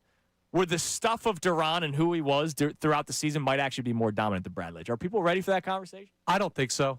But the talent level, like, we're not talking resume, we're not talking numbers. I know Papelbon's the all-time leading saves leader for this team. The most talented closer in Philadelphia Phillies history is Joan Duran already. He is the most talented yeah, guy. it's like the Embiid conversations. Embiid is the most talented. Joel Embiid, for his size, is the most talented Sixer of my lifetime, and I love Allen Iverson. Talented. I'm not saying most winning or best player ever. Right. But in terms of talent, in terms of who he is, in terms of his build, so you're right. Duran, even though Papelbon's your all-time saves leader, which is crazy to say, Joan Duran is the most talented, dominant closer ever. Yeah, and that includes Brad Lidge. Now we'll see what the season holds because we're going season on season. I don't think he'll get to a point where he'll get close to that 48 for 40. The perfect year. We already had someone checking in on the dominance conversation on the text line. Okay. That says, guys, Brad Lidge, perfection 2008. Like, people will never give that up. But I wonder if people will have the conversation. Like, is that a automatic, I'm not having this discussion? If they win the World Series? Yeah, I think so. Automatic, you can't talk about it. I think it's fair. If they continue, regular season, if his whip is below 1 all year, which it is, and if he has a strikeout to walk ratio, I got to see what Lidge's was that year, a strikeout to walk ratio of whatever it is now that, like, guys literally don't have a chance of hitting him. I don't want to say saves be damned. But, man, like, just because one guy was perfect in terms of saves, you could give up 2 runs and still get the save. You got to get a ring. That's the only way people will have that conversation in this town. If they win a World Series, the narrative will definitely change. Interesting. So it's going to take just a World Series for people. They've won 2, and Brad Lidge closed out the final game of 1 with the 48. Yeah, it's hard to kind of leap over that. Look, I know my brain goes in mysterious ways. I know. But, like, just watching this guy pitch, like, I just know he's striking guys out. Oh, he's certainly the most talented. I don't think that's hyperbole at all. It's unbelievable. This guy is such a joy to watch. All right, what do we have on the Davis Honda text line? By the way, YouTube, I love you guys. I can have fun with people saying things about me. Others can't do that sometimes. I can. The best answer so far about my shirt has been from Mopar. Andrew Pet Detective Salciunas. Yeah. It is very Ace Ventura Pet Detective-esque. I didn't even think of that. That's very creative. That's a great one. Finkel is Einhorn. Einhorn is Finkel. Yes. So, and also, if Bayless thinks I'm McCutcheon, I will go less buttons by the end of this day. I hope not. Do you want to take your shirt off? You brought it up like twice No, I'm already. going down the beach after this. So, in the car, there will be one less button attached. We might need to staple that shirt to you for the rest of the show. Yeah. I'm worried about him, DeCecco. Yeah. You hold him down, Connor. I'll get the stapler. I'm feeling good today, man. I woke up. I'm feeling great. What do You we want to got? feel bad? We'll go to the text line. Yes, please. Because this texter says, lipstick on a pig for the Phillies. Still a pig. Too flawed. Bullpen sucks. Need a right-handed outfielder, a 5th starter, and hitting is too inconsistent. It's fool's gold. Yeah. What do people say? Like, what's that saying? Like, not woke. Like the. Oh, you're so woke. But, like, it's the when you say the one opinion is tired versus wired. Yes, thank you. Tired versus wired. The tired conversation is needing a right-handed bat. The wired conversation that people are finally starting to come around on is the biggest name they acquired this year. Has to be a bullpen arm, Andrew. 8th inning guy. Yeah, I heard Ruben talking about that as well. I heard you talking about it on the ride in. Heard me talking about it and said, you know what? I'm going to bring this to the Phillies Talk Show podcast. That's one of their needs. I don't know if I would put that at the top of the list. For me, it's always going to come down to the right-handed bat. They need to lengthen the lineup a little bit. They're very top-heavy. They don't have a ton of depth. And when you're a team that has really struggled in critical moments to deliver from the offensive side, yeah, I mean, until I see it, I'm not going to believe it. Yeah, no, I even got if they you. have stretches. But here's the deal. Who's the top right-handed bat you're going to get? Taylor Ward? Nice piece. I can get a big bullpen arm. My statement for weeks now has been get both, but the bigger name has to be the arm. Like, I need the guy. I have a lockdown 9th inning. I don't have a lockdown 7th or 8th right now because of the way Alvarado and Brad Keller have pitched this year. If I can get a lockdown 8th inning guy as close to lockdown as possible, and I know that I have 6 outs covered, and I know that I have 6 innings covered from the top 3 guys in the rotation, that leaves me with 1 inning that I need taken care of. And sometimes the starting pitcher might be able to do that. Congrats on losing 2-1. Or winning 2-1. Look at it that way, I'd Connor. rather score. My God, why are you being Mr. Negative here? That's my job in these parts. I want to score runs. All right, coming up next. I want to get some immediate answers from you on this player like Johan Duran, where you're watching a stretch of just pure dominance. Give us some more answers on that. Player in Philadelphia, 610-632-0975. Also, I love it when a guy takes a shot at Philadelphia that has absolutely no reason to. You'll get that next on The Fanatic. The world's biggest soccer tournament is here, and you can trade the entire tournament on Kalshi. On Kalshi, you can trade every single match from the opening stage all the way to the final. Now, when I say it's here, I mean, yes, literally here, right here in Philadelphia. You got another big game this afternoon. Ivory Coast is trading at an 84% probability to take down Curacao. That's an opportunity for you to get in on the prediction market game. And you might be going down to the game and say, hey, you know what, I'm going to make a trade because I'm going to see it. And then halftime rolls around or the first hydration break, and you're like, I'm going to trade out of that position because I don't know if I like it. Now, if you put a $100 trade right now, $117 if Ivory Coast pulls off the win, which they're expected to. But on Kalshi, the best part, you got optionality because you're trading against peers in a live market, meaning there's no house. And as the probability changes, you can buy in and out of your position. For a limited time, download the Kalshi app and make sure you use code FANATIC to get $10 when you trade 10. Kalshi, Kalshi. Trade the beautiful game. 18 plus only. Restrictions and eligibility requirements apply. Event contract trading involves risk and may not be suitable for all investors. Prices, values, and available markets may differ from those mentioned. For more information, see Kalshi.com/regulatory. Now on 97.5 The Fanatic Sports Update. A second straight comeback. I'm Connor Thomas, and the Phillies made magic in the 9th inning for the second straight night down in Washington. They were once again down to their final out until Derek Hill walked to the plate, and his pinch hit 2-run go-ahead home run ended up being the difference in the contest. Here's how it sounded on NBC Sports Philadelphia. And the pitch. Swing and a fly ball. Right field. It's deep. Wood going back toward the wall. It is gone. Hill, a 2-run pinch hit home run. You gotta be kidding. That is incredible. I don't know how they've done it the past 2 nights, but the Phillies have found 2 big wins. Aaron Nola went 5 innings, 2 earned. Johan Duran notched his 19th save of the year. And Brandon Marsh was 3 for 4 at the plate. They'll go for the series win tonight, 6:45 p.m. Christopher Sanchez versus Cade Cavalli. The Sixers ended up not trading into the second round of the NBA draft last night, so their lone pick will be Labaron Philon Jr. He joins us coming up at 9:30 here on Kincade Salciunas. The Flyers are getting set for their first round. That starts tomorrow at 7 p.m. Philly has more World Cup action today. Curacao facing Ivory Coast at 4 p.m. Team USA faces Turkey tonight at 10 p.m.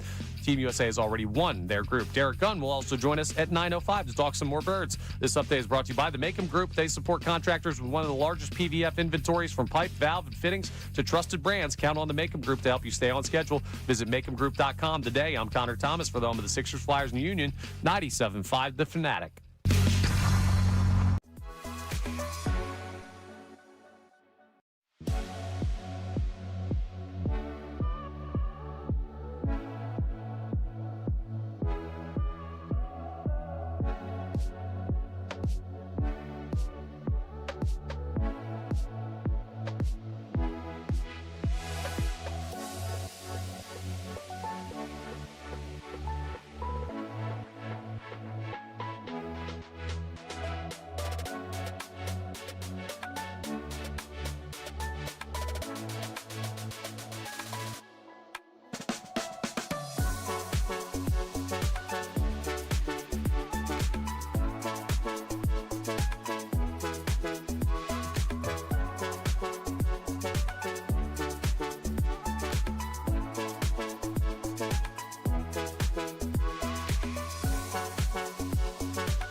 Is brought to you by the BetParks online casino and sportsbook app. Live bet sports on the BetParks app. Play all your favorite casino games. There's always another way to win on the BetParks online casino and sportsbook. Got to be 21 in Pennsylvania, Jersey, or Maryland. Gambling problem? Call 1-800-GAMBLER. All right, 7:31 here on Kincade and Salciunas, 97.5 The Fanatic. We will check the Davis Honda text line here in a moment. Players of dominance where they just had a stretch. Doesn't have to be a full season. Doesn't have to be a 10-year career. A player that just had a dominant stretch where you're like, man, this is must watch. Like, you know that when Joan Duran is going into the game in the ninth inning, you have to freaking watch it because the dude has just been lights out. I mentioned Ryan Howard in the month of August in 2006. It was summer vacation, no school for little Andrew, and it was, all right, dinner, you're allowed to go over to the TV if Ryan Howard's up to bat and then get your ass back at the dinner table. What players come to mind when we say that? 610-632-0975. But before we do that, I'm going to play you some audio from a podcast. I believe it is podcast number 1 million. Congratulations. We have now reached 1 million podcasts in the United States of America. Bryce Huff, former Eagle, Super Bowl champ, Andrew, was on the Caps Off pod.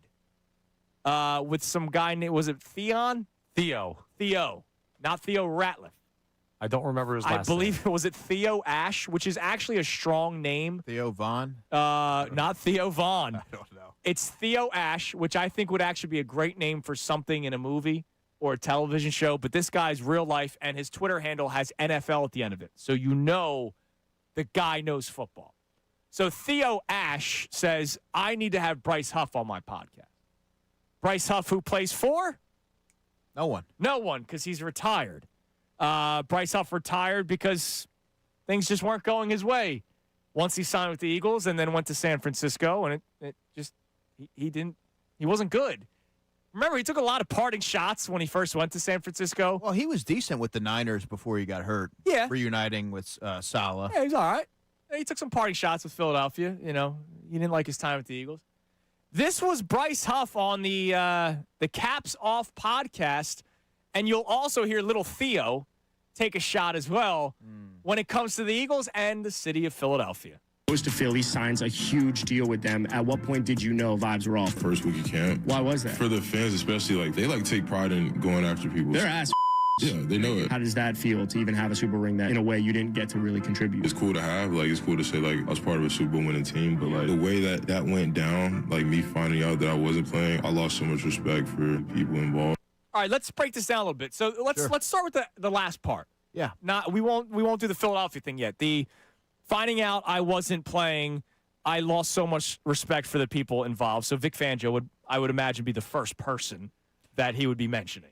Yeah. Vic Fangio is someone that if you get on the football field and, you know, he'll be able to tell right away whether or not you're going to be a fit in his defense or not. And it was kind of apparent watching that first week of training camp that I'm not so sure how Bryce Huff is going to fit into this defense. And if Vic Fangio doesn't care if you were drafted in the first, second round, if you're a big ticket free agent, if you're not a fit for his defense, if he can't trust you on the field or you're not able to do certain things, guess what? You're not going to be on the field. Yeah, he's not going to say, all right, Howie, sure, I'll play him. I believe that had been the case in previous years. That was not the case with Vic Fangio. Vic Fangio goes, nah, I'm not going to play this guy because he's not the fit. You guys signed him with maybe not asking me, or I don't know if Vic was here yet or not. I'm not entirely sure the timeline. So you lose respect for Vic Fangio, who's considered one of the best defensive coordinators in the history of the NFL. Oh, by the way, the guy that replaced you was Eagles Hall of Famer Brandon Graham. You weren't replaced in that game by a guy that was on your practice squad that you said, let's give this guy a look in the Super Bowl. You were replaced by Brandon freaking Graham, who, by the way, in his limited snaps in the Super Bowl, with the torn arm that he eventually hurt again, made more of an impact than he did all season long in that one game in those limited snaps. Yeah, Brandon was able to recover in time to play in that game, and the Eagles went a little heavier there with their edge rusher rotation because let's not forget, during the postseason, Vic Fangio implemented a 3-player rotation with J-Lux Hunt being the third edge rusher. Brandon Graham gave you a bonus, gave you a little bit more depth, but I can remember talking to Bryce Huff, sitting down with him in one of the ballrooms that they had all the players at different tables. And I may have been the last reporter to talk to him because after the Super Bowl, he was no longer an Eagle. He didn't go to the parade, And right? I just remember talking to him and him being uncertain with the, you could tell by his wording whether or not he was going to play or not. He said, I'm not exactly sure how many snaps I'm going to play, but he was talking about the experience and the opportunity of potentially playing in a Super Bowl. But I do remember that conversation pretty well. Now, little Theo, who calls Philadelphia a-holes, probably has never stepped foot in the city ever. And I always love that, like speaking without any information whatsoever. We have the World Cup going on right now, and everybody from other countries absolutely loves the people here, not just the city, but the people here. And nothing makes me laugh more than when it's the fans' fault that somebody's career didn't go well here. The beginning of training camp, he knew it was going to go bad because of the fans or because Vic Fangio was like, yeah, we'll see. He needs to work on certain things. Maybe that was the moment that the vibes were off. Not Philadelphia fans. When Bryce Huff got signed, was there bad responses? I know there was a lot of, I don't necessarily know this guy. There were questions as to whether or not he could take on a bigger role in a defense because he had been a part-time player with the Jets. But I think that's a fair question. There was, yeah, of course. But I think that there was intrigue with what he could bring because if you look at the advanced metrics and all those different things, which I really don't take a lot of stock in. But in defense of this Theo guy, I think his comment was in response to what Bryce Huff had to say about, fans getting after him or how he perceived that. Sure, if there's a guy that said, I hate you, yeah, they're an a-hole. And I could say that about my fellow Philadelphians sometimes. Like, it is true. But what do you mean at the beginning? They like coming after us. I don't remember there being vitriol shown toward Bryce Huff until he just sucked during the regular season. Yeah. There was questions, and I think there were very fair questions. Can this guy be the lead guy? They paid him a lot of money. $3-year, $51 million? Yeah, of course, but that's totally fine. But if it gets into the name calling, this and that, I think that there is an absolute line that sometimes gets crossed. Yeah, and odds were the guy didn't have a face on his Twitter account, right? And those are the guys that you just have to ignore. It's what we do every single day. And I know we don't get to the same amount as some of the athletes, but that's when you just ignore it. But then sometimes you'll see out of context, clips of his rush and say, this was a free agent bust of a signing. And I think sometimes that's a little misleading. Do you think 49ers fans celebrate when they acquired him? The guy that got that guy that didn't dress for the Super Bowl? No, of course not. So is he going to talk crap about 49ers fans? But they were signing him to be a complimentary piece, not be the headliner of your pass rush. Yeah, but did he say anything about the people of San Francisco? Like, it's just such a lazy narrative of Philadelphia's a bunch of a-holes, and so I'm going to take shots at them. And the reason why my career didn't work out in Philadelphia was because of the fans. That's what he started with. Yeah, that was Bryce Huff started with. That's a lame narrative. It's weak, man. It's weak. Good for you. You made millions of dollars. You're not even playing football anymore. You're doing whatever the venture is that he's doing now. God bless you. Congratulations. You made a lot of money. You're in a lot better position than a lot of people. Don't blame fans for you sucking in Philadelphia. Yeah, I'm not saying your career was a failure, but you sucked here. And I don't know where you didn't dress in the Super Bowl. You can't. I mean, that's an asinine thing to blame fans. Why you are responsible. You have to take accountability. But we're also not privy to the messages maybe that he received or how he felt. I mean, I thought he had a really nice video about his retirement and how he gave everything to the game, but he felt it was time to walk away and had a greater call, had a different purpose, whatever the case was. I don't think that he left because things weren't going his way in San Francisco as much as I think he just retired. I think I have, I want to go this route in life. I just think there's a lot of guys that are mid players that don't work out well here. There is more pressure in Philadelphia. I get that leave, and it's not their fault. It's because of. And for whatever reason, we catch strays all the time. Whereas, look, you made lots of money. God bless you. But then you'll also hear a lot of players who say the opposite and say, coming here, it forces you to be at your best. Absolutely. Because the standards are so high and the expectations are high and there's a tradition of winning. So it all depends on what your makeup is and how you perceive it. He was upset that Eagles legend Brandon Graham replaced him in the Super Bowl. That's unbelievable. What do you got? Yeah, I just don't think that Vic Fangio was influenced by whatever messages you were getting on social media or what fans were saying from the sidelines and stuff like that. Your defensive coach told you weren't good enough. That was not influenced by what the fans did. Yeah, and he lost respect for him because of it. You got to look in the mirror. And the other thing, too, is if you get a DM today, Andrew, saying, I hate your shirt, you're an idiot. You might have gotten that already. And I'm fine with it. Which Andrew? They might hate my shirt, too. Not you. You always look great. You're not going to be like, our listeners are a-holes. Right. I'm going like, to say this guy. That person. Yeah. Right? There's some And trust me, there are plenty. Yeah. You just got to be able to separate the individual from the group, and painting Philadelphia with a broad brush like that is unfair. I hear you. All right, what do we have on the Davis Honda text line? Philly Davis difference. Check them out in Burlington. What are you watching for at this point? Phillies, Sixers. I'm not saying that in a negative way. Like, why are you even watching anymore? No, what are you watching for? And what player had a stretch of dominance that it was must-watch TV for you, like Duran is doing right now for the Phillies out of the pen? We have one person that brings up, I can't believe you haven't said this one yet, Andrew. Well, I don't want to give up all the names. 2001 playoff AI. Yes. Yeah, I can't say every name in the world, then there's no point of you texting in. That's your guy, though. I thought that might be your first example. Well, yes. But Ryan Howard, that month of May, or August, excuse me, and May, was just ridiculous. But yes, playoff AI, where he literally carried a team to the NBA championship. It's why I almost named my son Allen Iverson. It was either Allen Iverson, Joel Embiid, or Luka Doncic Salciunas. Well, I thought you were going to go with option C there. Yeah, well, it was close. Luka was the closest. Christie wasn't having Allen or Joel. Luka, because Lithuanian, it's Lukas. So, like, we were in the 8th inning with Luka. And then in comes Richard Lovelady. And then, home run hit by somebody named Cooper, and that's what his name is. All right, coming up next, we have today's headlines with Connor Thomas. But before that, you don't even know yet, Andrew. We're going to play a game at 8:30 where the audience has a chance to win something. And you will either allow one person to win or everybody will be in the running. I'll explain more coming up next. I can't wait for this. It's Kincade and Salciunas. Andrew DeCecco in 97.5 The Fanatic. Yes.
Andrew, John, Connor, Kincade and Salciunas, Philly Sports Talk, 97.5 The Fanatic and the Fanatic app. All right, 7:48 here on Kincade and Salciunas, 97.5 The Fanatic. My shirt continues to be a major topic of discussion today. You can find it on YouTube if you watch the show live on YouTube, or you can go to my Twitter account at @Salciunas975, where I asked a question: will Labaron Philon like my shirt? He joins us via Zoom today at 9:30. One of the options on that Twitter poll, brought to us by Dr. Avidan Appel and the team at Iron Mountain Men's Health, polls strong for 4 hours, just like this shirt is strong, is whether or not he will ask for it. This 16% has dropped to 10%, which I'm kind of devastated by. But he will be nice. People are sobering up. He will be nice about it, is 52.5%. He's going to love it, standing strong at 16%, though. And 21% say he will hate it. I think LeBaron's going to like it, whether he's being nice about it or not. Yeah, I think he'll say he'll like it and he'll be nice. Dawood chimes in that I definitely got this shirt for free as a promotional gift when you bought my last case of Land Shark. Yeah, where does one even purchase a shirt like that? Kohl's. Spencer's? I was gonna. They sell them out of Margaritavilles. No, I go to Kohl's. I go Discount Rack, usually at the beginning of every summer, and I go, what's the new one that I get? My wife hates all of them. All right, before we get to headlines, coming up at 8:30, we're going to play a game for a prize. I'm still awaiting response from our wonderful promotions team. Getting up at 4 o'clock in the morning is not something that they do. We are going to play Stump the DeCecco. Huh. So instead of Stump the Schwab, R.I.P. the Schwab, one of the best shows on the old school ESPN days, we're going to do Stump the DeCecco. And this version of the game, I might try to add this moving forward. But this version, I want to go your wheelhouse, but I want to see if people can actually win it. Obscure Eagles will go since 2000. Oh, tremendous. Because I don't want to go 80s, 90s. Obscure Eagles, but you have to name the college that they attended. Okay. So Andrew is a cyborg when it comes to this. If I just go, you ever watch Moneyball? Yeah. And he points to the guy, Jonah Hill. When I point at you. And he gives the on-base percentage or he gets on base or whatever. If I said Darius Cooper. Tarleton State. Boom. Like, it's off the top. He doesn't even have to think about it. You are a cyborg. You are smarter than ChatGPT. You would actually answer that question quicker than ChatGPT. So what I need people to do, and maybe hold on until closer to 8:30, but if you want to start texting them in, you can. 610-632-0975. Obscure Eagles since 2000. Just send the name, and Andrew DeCecco will have to tell us what college they attended. Send the name and the answer, because I got to be tracking down every single one of these to know it's right. All right, fair. And send everyone the name should know that I have answer. nothing in front of me. You have nothing in front laptop, of you. There's no cheating, no tablet. If Andrew gets them all right, which I kind of expect him to. No pressure, I guess. Everyone that sent in a question will be in the running for the prize. So it would be a participation trophy award today. However, if one person stumps you, they win. If two people stump you, they will both be in the running.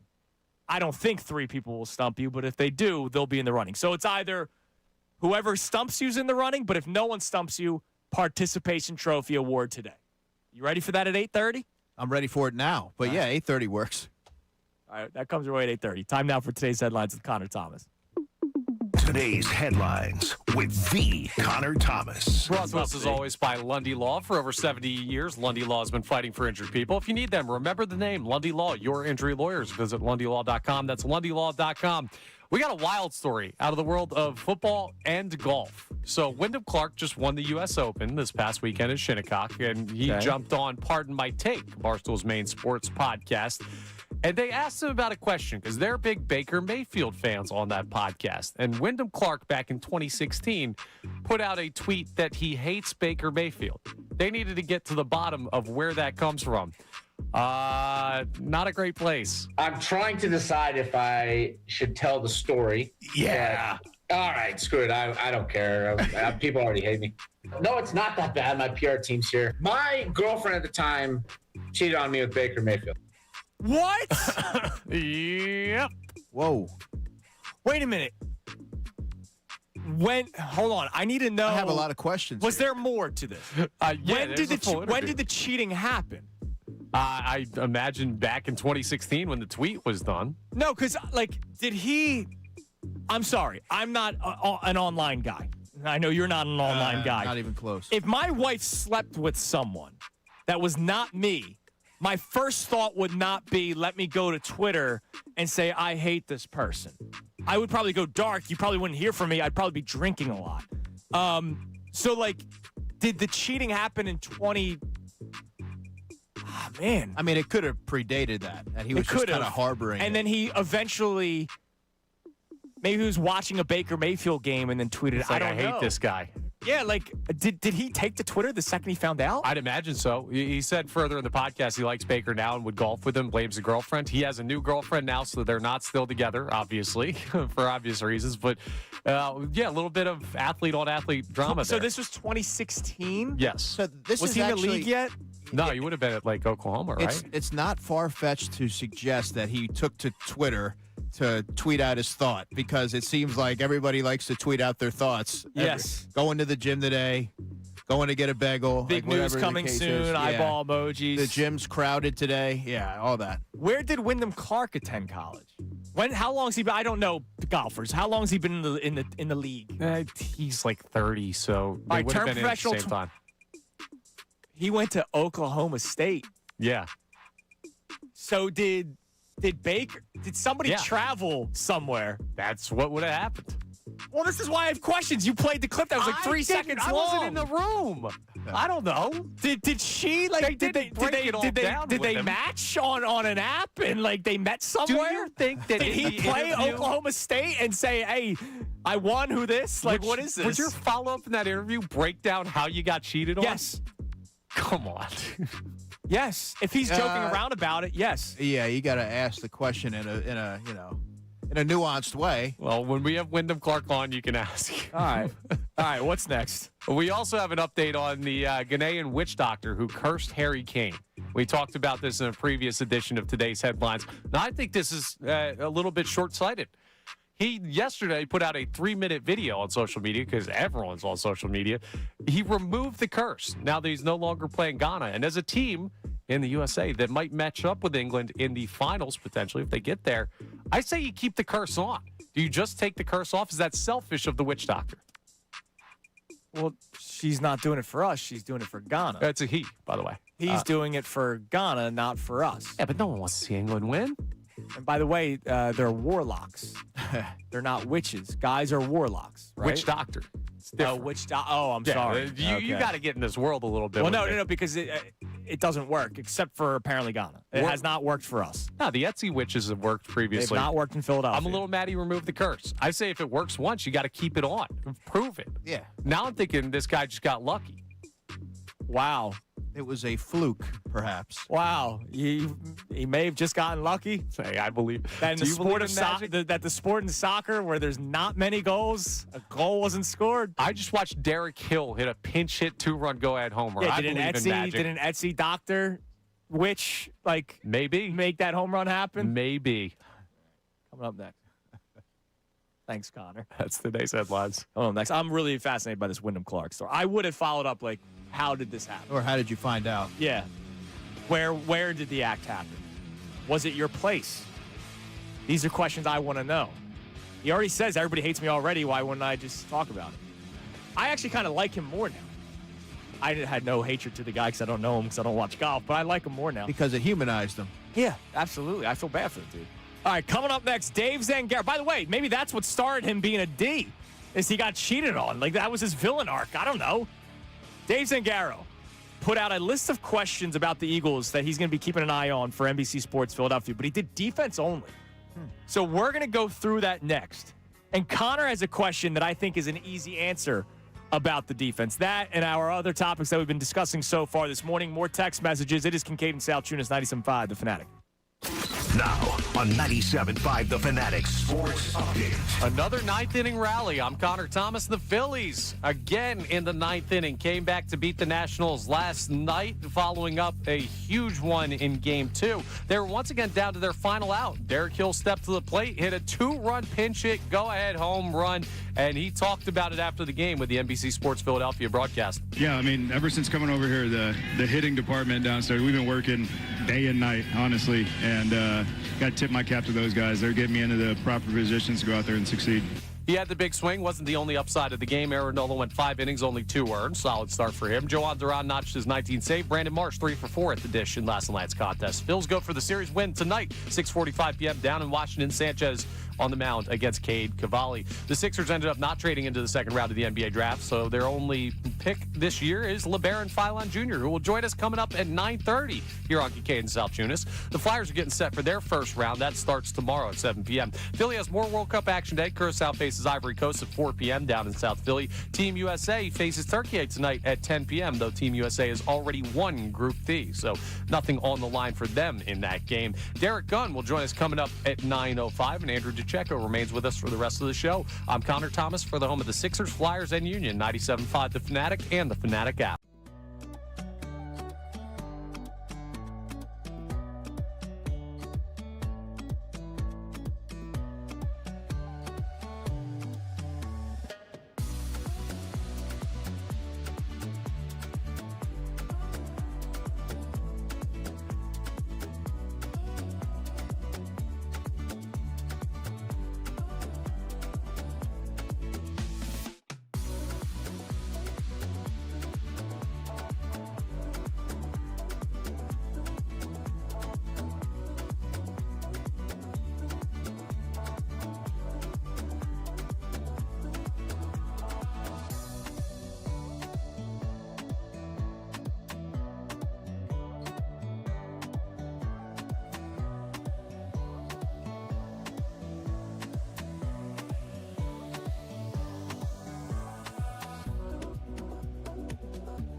Coming up at 10, Middays with Marks. Now more of Kincade and Salciunas. 97.5 The Fanatic and the Fanatic app. It is 8 o'clock here on Kincade and Salciunas, 97.5 The Fanatic. A very random story to tell you before we get back to our text messages on today's topics. And, of course, this Dave Zangaro list of questions for the defense. Cooper met a new friend yesterday. My 4-year-old son met a new friend at his daycare. It's summer camp time. He's only going like twice a week. And it smacked me in the face because you know how you hear names and you're like, oh, that's an interesting name. I wonder where they got it from. Like there were 80,000 kids named Chase in the city of Philadelphia. That's my brother's name. Not after Utley, though. Carson was a big one when Carson Wentz was around. A lot of pet names, Carson, Chase, all that. Hell, John Kincaid's dog is Nicky Foles, right? Like, yeah. A lot of people do that here because we love it. So, Coop, how's your day today? Oh, I met a new friend. His name's Callum. I'm like, Callum, that's a... Oh, my God. Dancing on my own. Callum Scott. Because Coop was born in March of 22, which was before the magical run, but you can be 4 years old or pushing 4 years old if you were born during that playoff run or conceived during that playoff run, and that was a magical time for people. You don't go Bryce? You go the guy that sung the song and not the guy who hit the home run? Dude, that song was being played everywhere. Yeah, it definitely was. Like, radio stations that wouldn't play it were playing that song. Bars, that song was playing constantly. So when I heard, now I've not confirmed this. I would have to meet the parent and be like, hey, did this, was that why? But it's hard not to assume that there's kids that might be named Callum across the Philadelphia, Tri-County area, Tri-State area. Maybe more Bryce than Callum, but I get your point. Saying, I was like, that is a Philadelphia Phillies fan name. That's an interesting correlation there. I'd bet you that's what it is. It has to be. But because that's not a common name, is it? Like, no. Not that I know of. I thought he was trying to say Caleb, and I was like, and then he said Callum. I was like, oh, dude, Callum Scott. That's why that kid got named that. All right, before we get to these list of questions, let's check the Davis Honda text line, 610-632-0975. What are you watching for at this point for the Phillies? You know what the goal is. We know what the talking points are. Like, nothing's changing from now until the trade deadline. Derek Hill, congratulations on your home run yesterday. That's not going to change your opinion, Andrew, that they need a right-handed bat. Right. I watched the bullpen once again give up 2 runs. I'm not going to change my opinion, even if they have 2 shutout innings tonight, that they need a big arm that could lead you into Johan Duran, this version of the bridge to Lidge, whatever you want to call it for Duran. That's not going to change my opinion, but I'm still watching because I love this team, and I think that should be the first and foremost reason why I still watch. And it is nice to be able to watch a game and not have takes. It is nice. Like that game that I took my son to a couple weeks ago where the game was secondary to me having the day at the ballpark with my son was a beautiful moment for me because so much of this job is reactionary. And so much of sports is. Like we react to everything. That's why I freaking love doing this job in the city. Nothing gets missed. We realize everything. We catch everything. So what are you watching for at this point with the Phillies, and what will you watch for with the Sixers now that they have Labaron Philon, who will be joining us today coming up at 9:30? What do we got on the text line? We have someone checking in. Rob wants to talk about the trade deadline acquisitions, and he says bullpen arm. Any right-handed bat you're going to get isn't going to be too impactful. There just aren't many available. It'll be a platoon type at best. Take those resources and get the best setup guy to Duran to shorten the game. Welcome to the right side of history, ladies and gentlemen. It took some time. It took some time for people to get. You'll get there eventually. No, I don't think I will. You guys are stuck on this right-handed bat thing. Yeah, it'll be a nice piece to add, but the big name's got to be the reliever. You're doing a victory lap on June, Yes. what is it, 25th? Yeah, because a former GM agrees with me now. Also, what exactly are they giving up to get this great reliever that you're anticipating? Another prospect that nobody knows about, but baseball people know about. Gage Wood? Well, Gage Wood, sure, but that's going to be for. Look, if it's Aroldis Chapman, Gage Wood might need to be into it. Yeah, but like Arun Escobar could go, Yeah. a guy who's potentially blocked. These guys that Right, people. like they're names that we've heard tossed around, but Who's the first baseman the left-handed first baseman? He's not going to play because you have Bryce Harper. Oh, Keaton Anthony. Keaton Anthony. Like, there's guys that you can move on from and logically move on from. You're like, all right, this guy's not going to play here, like, ever. So we might as well move on from and get a guy that's going to impact right away. Yeah, but dude, in like a week, we could be having a totally different conversation about the bullpen. That's all I'm saying is the victory baseball. lap now, the market's going to change 10 times between now and when we get to the trade deadline. It's not time to determine, hey, this is exactly what it is. and the right-handed bat need is not going away. It's not going away. No, It's been it won't be. years. Yeah. So I've been telling you that. Rob Thompson, Connor, we were right. after the We are season right. last year, said our lineup's a little left-handed heavy. Rob Thompson said that after the season when I had been streaming for it for 3 years that they needed a right-handed bat. And Dave Dombrowski's answer last year was Max Kepler. It's hysterical to me. I'd contend that nobody's right now, Mr. Ducheco. I'd say it takes a little bit more time to know which one's going to be. How much more time do you freaking need? They need both. How's that sound? Yeah, give me till July, But the bigger 25th. name is 3 going to be years. the bullpen arm because there are no big names. Byron Buxton's not getting traded. Mike Trout's not getting traded. By the way, they don't have the ammo to get those players. Right. They need to be smart. And Dave Dombrowski's not really been that. And that's the biggest concern. All right, what else we got on the text line? All right, we also have check-ins on the dominance player conversation. This is an interesting one from Mike from Virginia. He says, this was before my time, but I'm a huge fan. So if it's not Lidge in 08, it has to be Smoking Joe Frazier back in 71. He dropped Muhammad Ali. That's a great call. See, I appreciate that shouldn't be out of the box, but in terms of sports talk radio, it's an out-of-the-box answer. I appreciate that kind of stuff. So also in 2026, it's very much out of the box. Yes, at this point it is. He's a historian right there. All right, coming up at 8:30. If you have not sent one in now yet, I would start doing it now. So that we've got a bunch. All right, we got a bunch. All right, coming up at 8:30, we play Stump the DeCecco, an homage to Stump the Schwab, because you are very Schwab-esque when it comes to especially Eagles draft picks and colleges. What you have to do is send in an obscure Eagle that was drafted by the Eagles. So obscure might be like rounds 5, 6, and 7, not necessarily rounds 1, 2, and 3. But they have to have played it down. Like, don't give me a guy that got drafted in the 7th round and never ended up playing, right? Like, that guy's got to actually have played it down for the Philadelphia Eagles. Yeah, like, don't give me Michael Gasperson, who did play a game against the Saints in 2007. He went to San Diego State. Like, don't do that to me. Look at Ezra. I don't know who Michael Gasperson is, and you know what team he played and the college he went to. Yeah.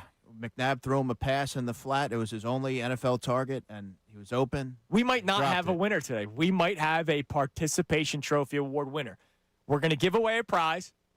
If somebody stumps Andrew, you'll be in the running for the prize. If nobody stumps Andrew, everybody that sent in a question will be in the running. Participation trophy award. Somebody might hit me with a curveball. You just gave me Michael. I don't even remember the name. Michael Gasperson. Yeah, 6'4", 220, man. He was a big body wide receiver. What was his 40 time? He wasn't that fast, but then they ended up moving him to tight end, I believe.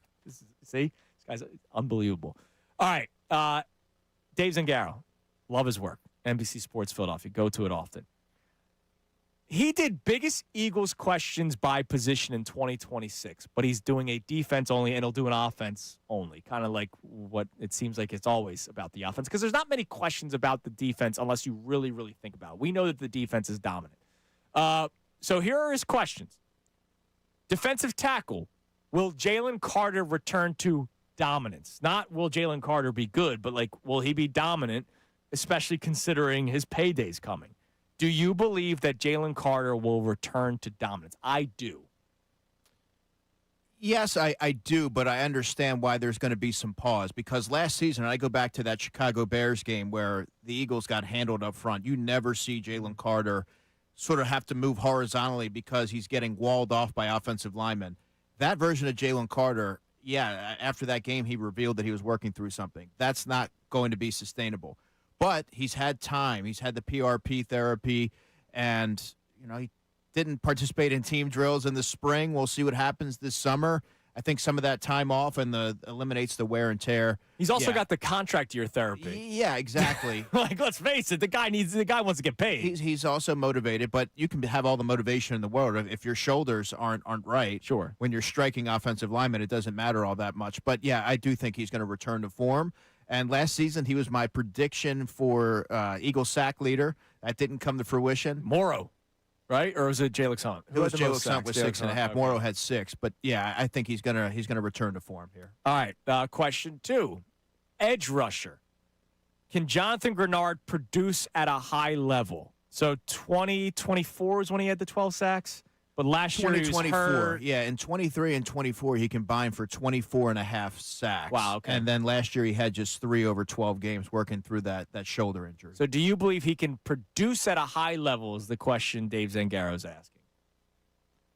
Yes, and I think he's a better pure pass rusher than Jalen Phillips. Now, Jalen Phillips could do other things. Yes. Especially against the run, setting the edge. But Grenard, to me, if you go back and watch his tape from last season, or if you look at any of the advanced numbers, his pressure rates were still high. So he was still rushing the quarterback effectively.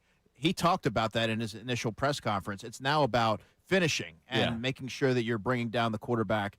But he still is the same player. And the Eagles and Jonathan Grenard are in lockstep. They didn't have him participate in any of the team drills because he's still working through the shoulder. But I think that he's going to be able to pick up where he left off in 2024. I think that was the Eagles' best move of the offseason. Now, let me ask you a secondary question off of that. Produce at a high level, it shows up in the stat sheet, or produce at a high level in the Vic Fangio defense, which is more than just sacks? Because I think it would be the latter. I think it'll be reflected in the stat sheet. Okay. All right. He's not going to necessarily, he can play the run. That's something he's adept at doing, but he's not going to be able to set it quite in the way that Jalen Phillips or even a Nolan Smith can. Okay. So if I asked you last year, the leader on the team, 6.5 sacks, does he surpass that number? How confident are you that he does? I'm confident that he gets 10 or more, so double digit. Wow, I love that. I am bullish on the Jonathan Grenard addition. I really like the player. He's been effective everywhere he's gone. An accomplished pass rusher, has a wide array of moves. And I also am extremely high on the prospects of Jalix Hunt taking his game to another level. And I think he will flourish because he's now starting opposite, or in all likelihood, starting opposite Jonathan Grenard. So you saw his uptick in production once Jalen Phillips arrived in Week 10. Oh, yeah. But now he has the luxury of playing beside Jonathan Grenard from Week 1. And, oh, by the way, if we're predicting that Jalen Carter returns to dominance, that's going to help out both guys on the edge, too. Linebacker, is Jahad Campbell ready to take a big step? Nakobe Dean is gone. He is now with the Raiders. Big step are the words that Dave Zangaro used. Well, I do have questions in terms of durability, and especially when it comes to run defense, because that's something that Nakobe Dean was exceptional at. Nakobe had an extraordinarily high football intellect, being able to anticipate and attack blockers and use leverage to his advantage, know how to attack the A-gaps and things like that. Whereas Jahad Campbell, you're seeing it's an upgrade in athleticism, the ranginess that you need to be able to cover tight ends and running backs. But we have to see how he's able to fare in terms of run support and being a consistent presence like Nakobe was. I thought, for what it's worth, that he performed pretty well as a rookie. And I don't think it was anything that he wasn't doing on the field as much as it was Vic Fangio having an abundance of confidence in Nakobe Dean. There's less guesswork there. He's assignment sound, and he was the quarterback of that defense. So I think if he's able to stay healthy, the more he plays, I think he will continue to, ascend upward. All right, there's two more. I'll skip one because I want to say this one for last. Is Marcus Epps going to be the other starter at safety? Yeah, see, for me, and I know this is a shot in the dark here, I like Michael Carter II. Okay. And I understand that Marcus Epps is going to go in as the front runner. He started a number of games in the NFL, including many for the Eagles, and I didn't think he did a bad job last season, but I view him as a player that is more ideally suited to be a spot starter instead of a every week starter. Okay. And Michael Carter II, he's really never been asked to do this either, but his skill set, to me, it allows the defense to be multiple, and he has the quickness, and he's a really, really high level in terms of football intelligence. He's a smart guy, and he does have that experience working with Joe Casper that predates his time with the Eagles. It goes back to Duke, so that should help, I think, a little bit with the acclimation. And in case people are wondering, Cooper DeJean, he'll be in base, but they're in nickel 90% of the time, so you need another safety. I'll ask a secondary question. Is the safety on the roster? The who starts week 1? Yeah. I'm going to say yes, because while I do believe that they address that position, Andrew, I think it's not necessarily going to be of the household name, splashy variety, Sure. if that makes sense. Yeah, who was the guy last year? Was it Simmons? The guy Justin Simmons. Yeah, that we talked about him. I got so many questions for about Justin weeks, Simmons, and it never happened. And you also have to think of it in these terms. If you add a player this late in the game anyway, like you saw with Ja'Cory Bennett, I know it's a different position. You have to learn the complexities, and this is a complex defense, especially at safety. At safety and linebacker. Those are two of the most daunting understudies for this defense. All right, this one I'm excited to hear your answer because you would know all three on every team in the NFL. Will this be the best trio of cornerbacks in the NFL, both outside and then one in the slot? Of course, Quinyon Mitchell, Cooper DeJean in the slot, and then Reek Woolen as the other outside corner. Do you believe this could be the best trio of cornerbacks in the NFL? If spring practices were any indication of what's to come, I would say yes, because Reek Woolen to me, and that's really where the big question is, because and I just did a podcast on this as a bounce-back candidate on defense. There's not many, but he qualifies. When you look at how his tenure went towards the back end of his time with Seattle, he was in sort of a timeshare with Josh Jobe. Josh Jobe ended up playing a tick more than he did. So in Philadelphia, he gets a fresh opportunity to reestablish himself, maybe revert back to the player he was as a rookie where he was a Pro Bowler. He had 6 interceptions. He stands to benefit financially if he's able to really acquit himself in Philadelphia when he goes back to the bargaining table next offseason. And I think sort of going to a different organization where the expectations are just as high, if not higher, it should propel him to be his best. He's going to see a lot of targets, and I think because of that, he'll have opportunities to make plays in the football. You couple that with Cooper DeJean, the best in the business at what he does. Quinyon Mitchell, I would make the argument every day that he's the best at what he does. I think they're going to complement each other well. Dude, that was 8 minutes of just fantastic Eagles defense talk. I freaking love it. Now, Connor, what was your question? I don't have it word for word in front of me. You had it in your email last night. Yeah, I was just seeing a couple things. I was perusing Eagles articles yesterday, and one common theme kept coming up. There was something on Zach Bond saying Vic Fangio's ready to take this defense to the next level. Jonathan Grenard had some quotes about his new defensive line mates, and we were talking about that earlier with Jalen Carter and Jordan Davis and Jalix Hunt. We heard from Reek Woolen earlier in the offseason about potentially being the best secondary in football. Like with this type of talking, especially the Zach Bond one, who's been here with Vic Fangio and knows how good this defense has been. Is there another level for them to take it to? Are we buying into this, or is this just off-season talking up the team? No, actually, Connor, and that's a great question. I do believe that there's another level for the Eagles to reach with this defense. And I go back to the one from last season where it was incredibly stout, but you did have sore spots or blemishes, if you will, with Adoree Jackson and Kelee Ringo sort of toggling between that starting position where if you're Vic Fangio, it hamstrings you to a degree where you have to account for where they are on the field, and maybe you're not able to deploy your personnel as creatively as you would like. And then you add someone like Jonathan Grenard into the mix who, as I mentioned, I think he's a better pure pass rusher than Jalen Phillips. And by the way, you're getting him from week 1. So he's going to be with this team throughout the summer from the ground floor. And you look at Jalen Carter. If he's healthier, I mean, there's no reason why this unit can't take it a step further. Better than the 2024 team that, demolished a dynasty in a Super Bowl. I can't go there yet because that was historically good. Right. But if you're looking at it relative to last season, I think there's still room for them to take it up a notch. Hell, they were good last year. I mean, I know. But now you're adding another corner who's going to put or at least stabilize that outside spot.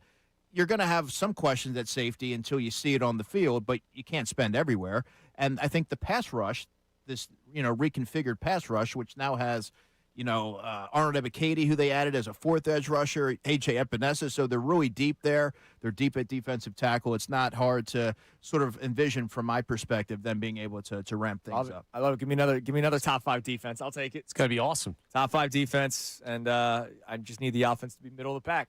That's it. If they're a middle of the pack offense, watch out, NFL. Please be middle of the pack. All right, coming up next. I don't want to say too much or I'll get in trouble. Jalen Hader. I just, we'll clip that. Just want to say it. Coming up next, Stump the DeCecco. Obscure Eagles and the colleges they attended. Connor will read the names that you have sent in on the text line, the Davis Honda text line, where you can feel the Davis difference by checking them out in Burlington. And when you send in that text, you'll be in the running for a prize today. And what Connor will do is ask said questions, or he'll give the names, and if Andrew can get the question right, well, you didn't stump him. But if he gets one wrong, you win. If he gets them all right, everybody will be in the running. We'll do that next year on 97.5 The Fanatic. Now, if I could place a wager on this, I would, and I would bet that Andrew DeCecco gets them all right. But I can't do that. They don't have that on FanDuel yet. Maybe one day that they will. On the biggest stage in the world, FanDuel, in partnership with Valley Forge, is changing the game because sometimes your player gets subbed off and your bet goes with them. Well, not anymore. With FanDuel's Super Sub, if your player is subbed out, your bet stays in. That's right. If your player leaves the match, your bet continues on with the substitute, so you're still in it until the final whistle. We finally reached the night where Team USA plays the game that means absolutely nothing. They play Turkey tonight at 10 o'clock. You can bet whoever you want in that starting lineup once it comes out. And if they get subbed out, the player that replaces them keeps your bet alive. Tonight's the perfect night to do that because we don't know what Team USA is doing just yet unless they have talked about it, and I just haven't been paying attention. But if they sub off their starters because this game means nothing in terms of seeding, then maybe you could still win your bet with whoever replaces the original goal scorer. So just check out FanDuel.com/local to get started. That's FanDuel.com/local. Let there be goals this summer on FanDuel. You got to be 21 plus and present in Pennsylvania. Gambling problem? Call 1-800-GAMBLER.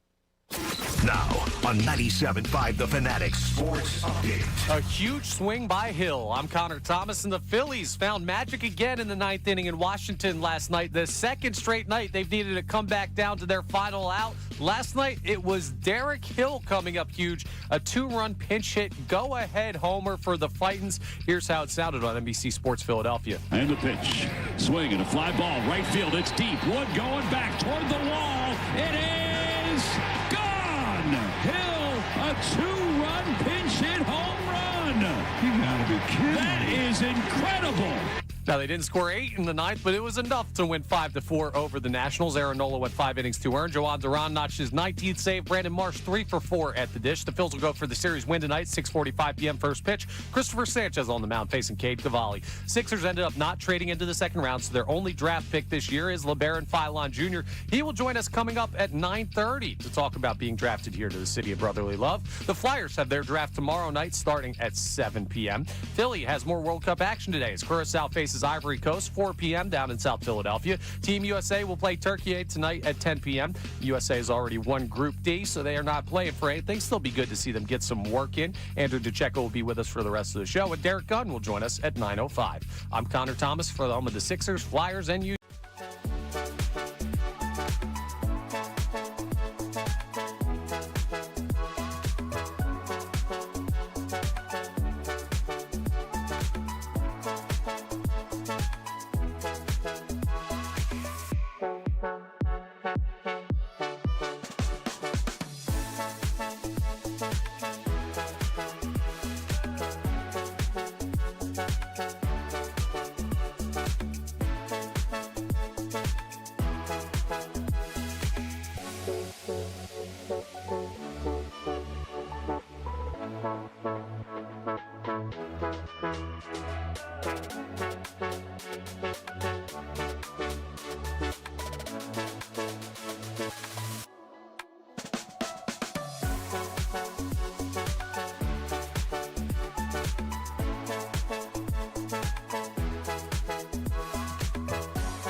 Fanatic.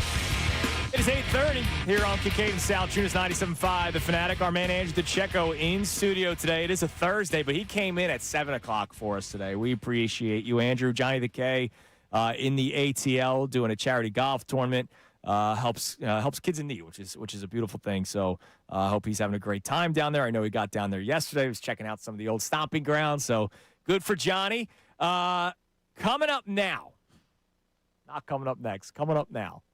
We're going to play a game I'm calling Stump the DeCecco, and I'm hoping that this could be something that we do moving forward. And it won't always be sports, because I also know that you're a music aficionado. Oh, yeah. Andrew DeCecco sent me a song. I told the people yesterday of what you ordered and what I ordered, and what we were the stronger orders other than Connor and Austin Jones with the Kung Pao chicken. I get it.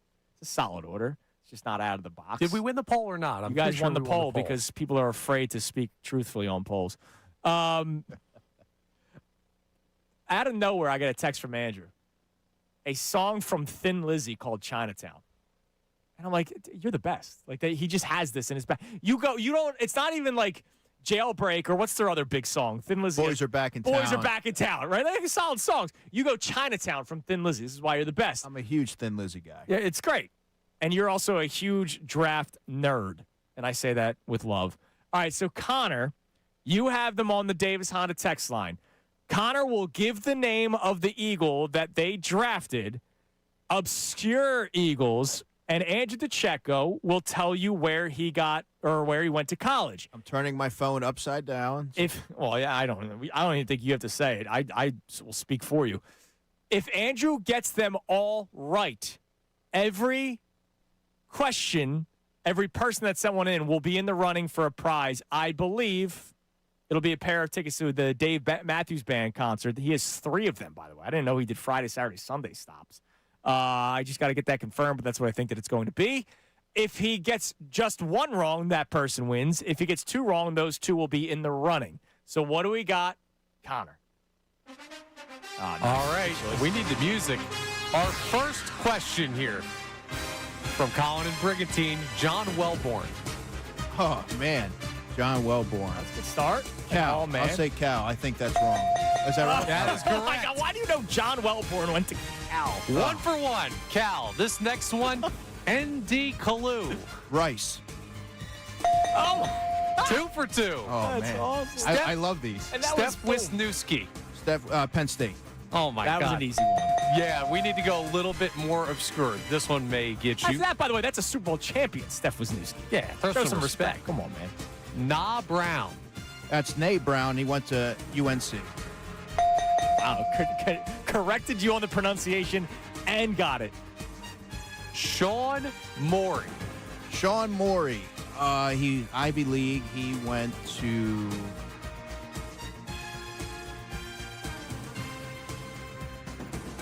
I think I'm going to get this one wrong. He went to Brown. That is correct again.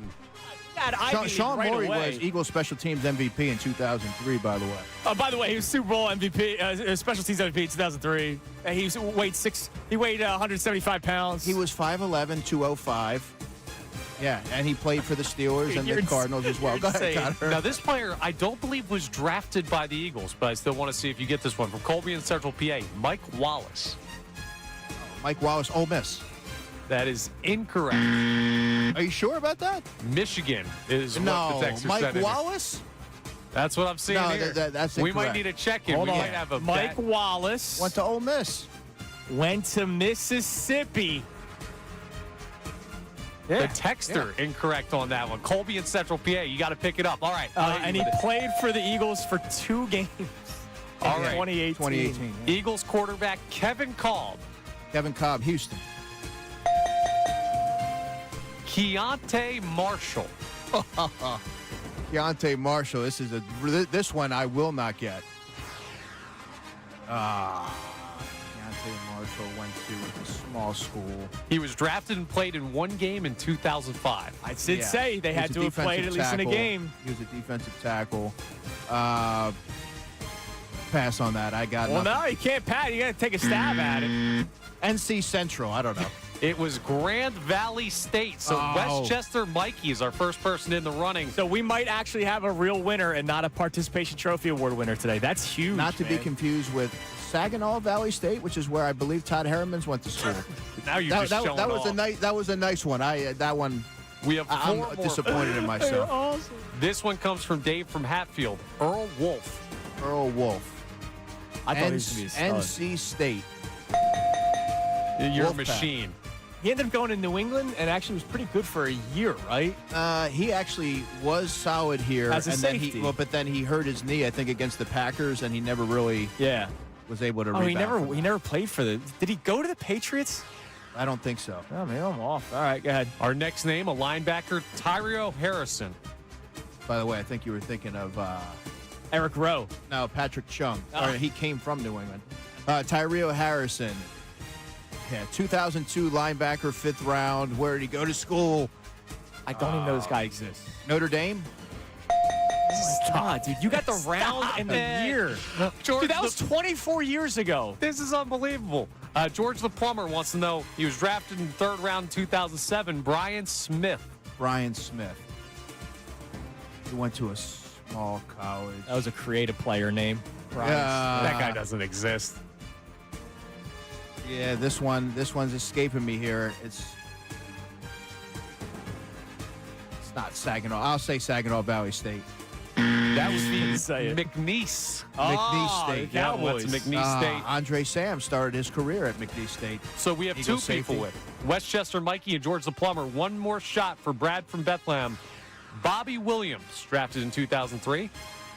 Bobby Williams. Yeah, he was a guard. He was a solid guard for the Eagles. I'm going to say, this is wrong, but Wisconsin. 3 wrong. That is the University of Arkansas, the Razorbacks. How about that? All right, well, look, so you went 7 for 10. You On batted the 700. most obscure guy. That was actually 14 that we got to. Oh, so you We went had extras. 11 for 14 Not of. terrible, but It's not terrible. He's disappointed in himself. I should have gotten Keontae Marshall. Bobby Williams, I didn't have a prayer. I love that Brian Smith, the you're 3rd round disappointed in pick. yourself. I'm very upset. All right. Will this keep you up at night tonight? Knowing the way that my mind works, probably. Oh my God. So I need to do better. I need Connor, to do, you're I more need of a to be night better. owl than I am. I need you to text the Checo at like 10:30 tonight and be like, "Are you still thinking about Brian Smith and I need to be better, but I do. Danielle Marshall?" Different than the 10:30 text I normally send, but I'll ask him. What text do you normally send at 10:30? I'm going to bed, leave me alone. Oh, okay. All right. What did you think? Well, you go to Garage a lot. We're trying to connect the dots. I got a here. strict bedtime, boys. I'm up at 4. By the way, YouTube is amazed with you. Dawood, right away. This guy is unreal. You are unreal. You're a it's monster. unbelievable. I mean, Yeah, but you I missed 3. I missed 3. I and can't it's bothering miss 3. you. And you know what? There were people that missed all 14. Yeah, but Just saying. You got 11 of 14 obscure Eagles, guys that played one down. You're insane. In a good way. And plus, it would have been a pain in the ass if you had gotten all of them, because then I'd have to text 14 people. So thank you for missing a couple. All right, Hey, so now you're we have welcome. 3. Man so of we'll, people. we'll announce the winner at some point, probably in the next segment, and they will win whatever prize it is. I'm thinking it's Dave Matthews Band tickets, but I'm trying to confirm that. You know, people don't realize that we're the only people in this office until like 10 o'clock, which is when we leave. All right, what do we have on the Davis Honda text line that's not obscure Eagles and their draft selection? 610-632-0975. All right, let me scroll back through the previous 14 texts here. And Zach checks in and says, I will say, annoying it comes down to the 9th, but it's nice to see what the Phillies did when we were complaining about watching them score like 2 runs in the 1st and 2nd. Normally, they disappear the rest of the game. It's fun, and you actually want to watch the entire thing. Yeah, Tom McCarthy called them the cardiac kids last night. Back-to-back games were at the final out, right? There were 2 outs in the 9th inning when they had the 8-run outburst to beat the Nationals. And then yesterday, 2 outs, 2 strikes on Derek Hill hitting the home run. 23 blown saves for the Nationals this year. wow. That's insane. And so, like, I get it. People are saying, oh, look out for the Nationals. They're sneaky. They can't close out ball games. A bad bullpen's a bad bullpen, man. I don't give much credit to Dave Dombrowski at all, but he's been very consistent with having a good bullpen here. It's kind of like trenches to me. It should go without saying. Like, you should just have a good offensive line. and you should just have a good defensive line. There are teams in the NFL that year in and year out are contenders because of it. Teams with good bullpens year in and year out are usually still standing come the end of September and going into the playoffs. Yeah, some teams don't prioritize it, which is malpractice in my estimation. But to your point, being able to pull it out and get these wins in the last couple of nights, that is something that you can build off of. And I understand that it's cliche, but it does bring a team closer together when you see someone like a Kyle Schwarber have a 10-pitch walk or with a bad back. And sometimes you have a role player that's unexpected deliver in a critical spot. And I do believe that things like that can band a team together, and you kind of know what, you kind of test your mettle a little bit. Yep, absolutely. Yeah, the other big part of that game, and I know he's not going to be a part of the Phillies bullpen going forward, but just showing you what it takes to win games like that. Like Seth Johnson showing up and getting a scoreless inning in a big spot for them after he just got shelled the night before. Like he did, and it's your fault, by the way. You gave a guy a nickname before he did anything. The Bacchus, man. You gave up one run. You went backpack. His ERA's over 5 this year. Yeah, well, he's been hurt recently. He hasn't had time to get it down. Yeah, he was bad before he got hurt. Wait till you see. He's By the way, major bounce back. I forgot to tell you, Kyle Bacchus was in my dream 2 nights ago. I had a dream. I was having a party with everybody at the Fanatic was at our house. Like everybody was there. All you guys were there. And Kyle Bacchus knocked on the door. And I was like, dude, donate your brain to science when you die. I was like, you're Kyle Bacchus. What are you doing here? And it was like his girlfriend knew somebody that was at the house. Baker Mayfield? Knew somebody at the house, and so they were invited, and the whole dream was me following him around going, you're Kyle Bacchus. That was my dream. Brother, what's wrong with you? A lot of things, dude. Yeah, that's... Well, you haven't dreamt of Kyle Bacchus recently? No, I'm going to be having nightmares about missing 3 of the 14 players that were sent in via text. You're the best. All right, you guys have some weird brains in there. Yes, we do. Not me, I'm and that's normal. why we do this job. People aren't sane that do this. People don't realize that. All right, 9:05, D. Gunn will join the show. Derek Gunn. But before that, in the next segment, we're going to bring you back to March.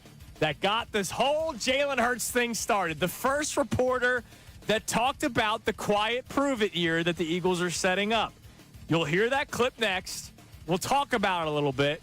And then at 9:05, we'll get an update from Derek Gunn if he's still hearing similar things, because I think a lot of people have kind of backed him up since then. It's Kincade and Salciunas. Andrew Pacheco in for Johnny 97.5, The Fanatic.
4 hours. You know, I could ask you to update the Phillies one, but the shirt one is more important right now. That's why Dr. Avedon and Pell can help two polls out at once. Will Labaron Philon Jr. like my shirt? 56% say he will be nice about it. 21% say he will hate it. 13%, it's gone down, saying he's going to love it. And now just 9% say he will ask for it. That's plummeting. And I'm really disappointed by it. Smart people. I'm really disappointed about it. Connie Mack, not the Connie Mack. Somebody else named Connie Mack says not at all. He won't like my shirt at all. I'm kind of worried about this. Usually I have a feel for things. Not on this one. It's going to be a huge part of his rookie year in Philadelphia. Yeah. You know, when he has his, when he hoists the Rookie of the Year trophy, he's going to say, I remember when I talked to that guy with that shirt. That's what got this started. All right, but before Labaron joins us, Derek Gunn, one of my favorite people that I've been able to get to know over the years in this industry, will join us at 9:05. And Derek Gunn, still extremely connected. Maybe we'll get an answer on the future of Brandon Graham. Who knows? But at 9:05, we will be able to revisit something that took place in March. So when Derek Gunn joined us in March, we were talking about the state of the Eagles, the upcoming A.J. Brown trade that was going to happen. It was never not going to happen. And then we threw in the Jalen Hurts contract renegotiations out there. And we asked him, hey, do you think at some point this offseason he could get an extension? And this was his answer. No, I don't think he'll get this contract extension in 2026. I think the Eagles are going to look closely at how he adapts to this new offense, and I think then they're going to make a determination in terms of what they want to do with Jalen beyond the season. But I don't think an extension is in the works this offseason heading into the 2026 season. And I don't blame him. When you're talking about the money that quarterbacks make nowadays and how it eats up such a significant part of the cap, you have to be very strategic in terms of what you're going to do, who you're going to do it with. Let's face it, Jalen didn't have the best of years in 2025. I don't like to use the word a prove-it year because he's proven he can play at a high level in 2 Super Bowls and being a Super Bowl MVP. But I think in terms of consistency, the Eagles have some concerns about his consistency when you base it on what we saw of him in 2025. So, no, I don't think he's getting that extension anytime soon. Now, he's not saying that he's not going to get one. And I'm not going to ask you, Andrew, will he get one or will he not get one? Because I think we've had this conversation numerous times. Let me ask you this. What would he have to show in terms of the consistency that he's talking about? Is it consistency like they win and he threw for 112 yards? Or is it consistency like, hey, he went out there and every time they were on the field, they looked like they could do something and put up points on the board? Like, what would Jalen Hurts have to do this year to, quote-unquote, prove it? Maximize the talent on the offensive side of the ball, meaning receivers, tight ends, running backs, and he needs to be a critical role in that. Now, I've often said, and I maintain this, that this offense is something that Jeffrey Lurie, Howie Roseman have been enamored with. They believe that this is the way to go. So I don't think that this will be a Kellen Moore situation where you're expecting to see the pre-snap motion and a lot of the different intricacies that he was supposed to bring, and then all of a sudden they had to scrap it. I think they're going to commit to this fully, and they believe in this. So they need to be able to see how Jalen takes to it. And all the things that he will be asked to do in this offense, it's important to reiterate that he's done it before. So it's not something that you're hoping to see. He's done it. It's about doing it consistently. And I believe that, I mean, if, everything that we've heard this spring, you're hearing a lot of positive reviews from the coaches and from Jalen, and we'll see what happens when you get to training camp where you learn a lot more, but they are so early into the installation process right now. Yeah, and look, just because I asked the question doesn't mean I think it's not going to happen. Like, right, no, but that's kind of my read on it right now. Well, and unfortunately, you ask the question and you're automatically a Jalen Hurts hater. I'm just asking the question. I think it's a very fair question. I'm Team Eagles on this. Like, hey, let's see if this works. This is what we want to do, and if it doesn't work, then we have to start thinking. If the passing offense is bad this year, that would be the 3rd straight year where the passing offense was not good. And you could say, well, all they had to do was run the ball. Well, why did they start running the ball? Right? Like, this conversation is real. People don't want to have it because he won the Super Bowl and he won Super Bowl MVP, and you can't take that away from him. But people don't like having the conversation because it's Jalen. He's a winner, and we have had so much success that it is crazy to think that we're talking about this. But there is, when people start peeling back the onion, like, once you get past your emotions of loving the guy, there are real things to discuss. I'm not saying issues, real things to discuss. Back-to-back years where your offense, passing offense, with all this money allocated to it, being one of the worst in the league, is a legitimate talking point. Yeah, I just don't get why people don't understand where this conversation comes from. Like, if you walk on a lot to buy a Lamborghini and they're like, hey, we'll give you a deal, $80,000 instead of the $100,000 it normally costs you, but you don't get to test drive it. Sure, you're going to save money, but you're already spending a boatload either way. I'm getting in that car. I want as much information as possible before I make a huge financial investment.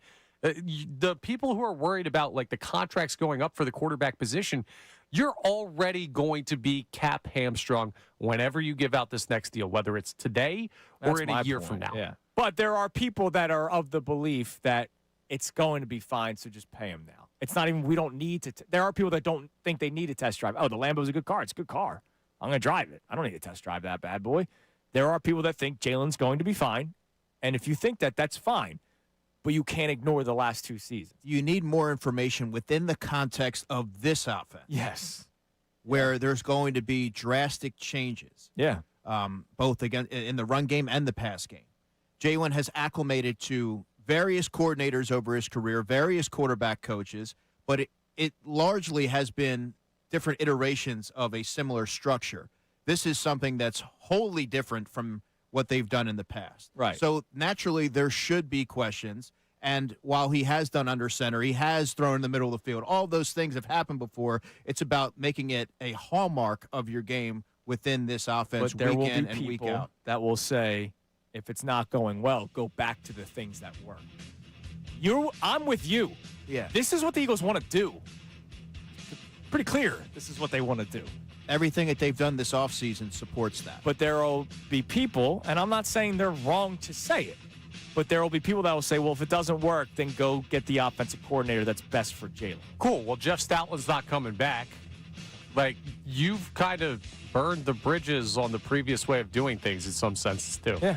So we'll see. Derek Gunn joins us coming up at 9:05. Is he still hearing the same? Is it still a prove-it year for Jalen? We'll discuss that coming up next. It's Kincade and Salciunas. Andrew in for Johnny, 97.5, The Fanatic. Now on 97.5 The Fanatic Sports Update.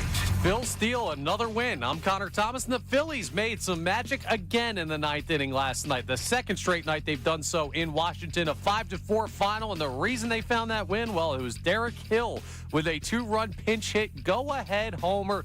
And he talked about it with the NBC Sports Philadelphia broadcast crew after the game. Yeah, I mean, ever since coming over here, the hitting department downstairs, we've been working day and night, honestly, and got to tip my cap to those guys. They're getting me into the proper positions to go out there and succeed. Well, it paid off last night. Aaron Nola went 5 innings, 2 earned. Joan Duran notched his 19th save of the season. Brandon Marsh 3 for 4 at the dish in the game. The Phils will go for the series win tonight at 6:45 p.m. Sanchez facing Cavalli in the pitching matchup.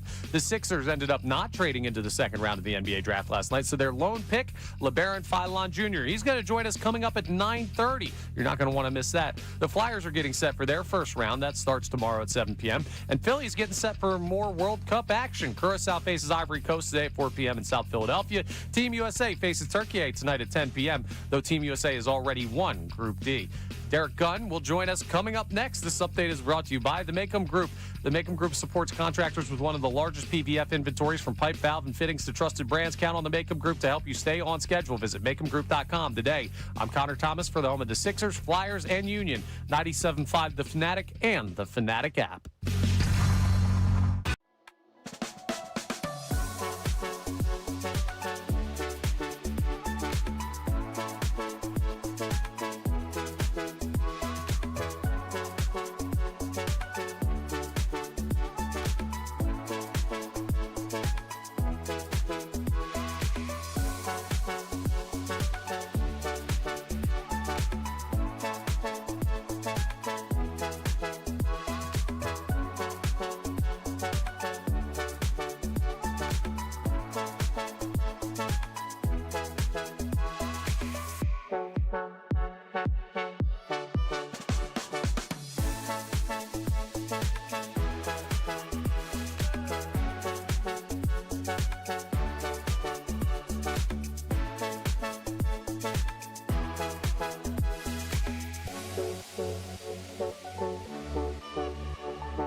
We know you want to hear more of what Andrew and John have to say. Don't worry, we will. But first, let's hear what they got into earlier today on Kincade and Salciunas. Phillies win yesterday, 5-4. Yesterday, once again, final strike. Phillies down 4-3 in the top of the ninth in D.C. Derek Hill, and he is now officially Derek Hill. No more Derek Hall jokes. I made way too many Derek Hall jokes because I thought Derek Hill was just another guy, and in the long run, he probably is just another guy. But for last night, pinch hit, two-run shot to give the Phillies the lead. The Nationals have now blown 23 saves this season. So Phil's Sixers, front of mind. I'm going to ask a question. I think it's going to tell me where we are for multiple reasons. What are you watching for these days? We all know what we're saying about the Phillies. It's about October.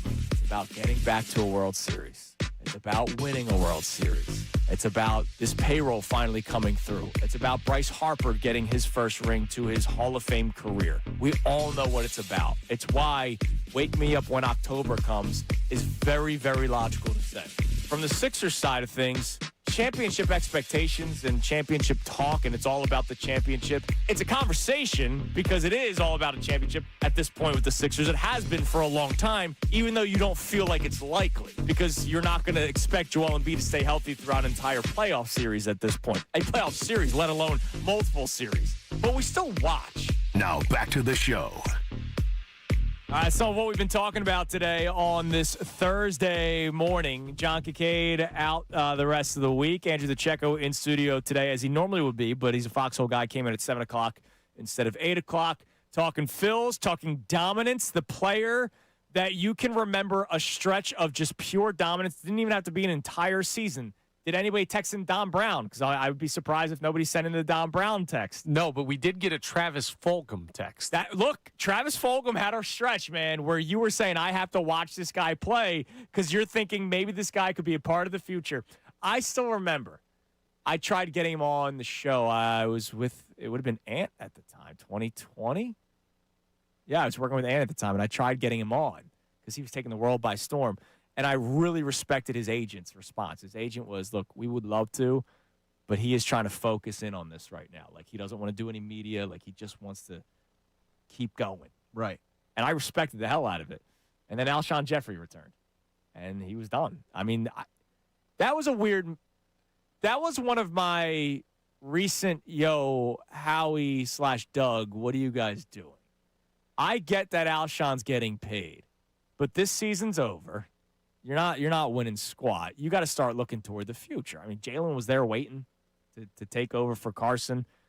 And Fulgham had those stretches, 10 catches, 152 yards and a touchdown, 6 catches, 75 yards and a touchdown, 5 catches, 73 yards, 6 catches, 78 yards and a touchdown. Alshon Jeffrey comes back, 1 catch, 2, 0, 0, 2, 2, 1. I don't know why they did that. And look, the guy ends up going to Detroit the next year, I'm pretty sure. And he kind of flames out. He doesn't really do anything. Yeah, he was done. But that was a stretch where you're like, do we have something here? You know why they stopped, though? Because, one, everybody on offense is pretty much locked in at this point. And, two, Vic Fangio won't play that game on the defensive side of the ball. I know. I love that stuff. I love that Vic Fangio goes, Bryce Huff, you don't like the fans and you don't like me. I don't care. You're not playing in the Super Bowl. Before we get to D-Gun, our man David in Drexel Hill heard us talking about the Jalen Hurts discussion that we will readdress with Derek. What's up, Dave? You're on Kincade Salciunas. Hey, how y'all doing? What's up, Dave? Great. How are you? Hey, listen, one of the things that bothers me the most when we talk about Jalen Hurts is that even you guys just said it. You know, you had an offensive line that was banged up horrible. You had a running back that didn't live up to what we paid him. You know what I'm saying? Oh, and then you ago. have Jalen Hurts, who threw for 25 touchdowns, and it's only 4 other quarterbacks in the entire league that threw for 4 or more touchdowns than him. Half of them got 25, 26 touchdowns, and we act like he was horrible.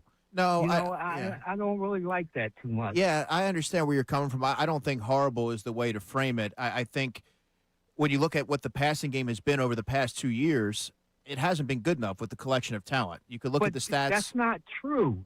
When you go with the running game true. that we put in, it's been a bottom tier. if you look stats-wise, it's been a bottom-tier passing. Well, that's what I looked at stats, his passing percentage in the year that Barkley set his record. When you only throwing for 23, 24, 25 times a game, and everybody else is throwing for 35, 40 times, and I'm not saying Jalen Hurts, the only thing he sucked last year at that made me mad is that he didn't run, because when he was running, he had 15 Well, touchdowns and so, on the David, ground. so here's the deal. And by the way, just to correct you, he was 9th in passing touchdowns last year, not 4th. Jalen. No, I said it was 4 that was better than him that scored 4 or more touchdowns. Gotcha. Jalen, if he does not run the ball anymore, which according to reports was more of a Jalen thing last year, we'll see what happens this season. That does take a big chunk of his game, and what makes him dangerous is his legs. If he's not doing superstar, if he's not doing it as much, then that's a whole other conversation. Thanks for the call, David. Look, this conversation is not going away anytime soon. We still have the season to talk about it, right? And there are context is always important, right? I mean, you look at the offensive line; they were banged up; they weren't able to run the football, put a spotlight on the passing game, and this is just looking at it simplistically. There's a lot of different, subtleties and nuances that that contributed to it. But from a pass blocking perspective, they were very good. They were very sound. They were good last year. Very People don't sound. want to hear it. The pass blocking was very good last year. All right, joining us now here on Kincade Salciunas, Johnny out today. Andrew DeCecco sitting to my left.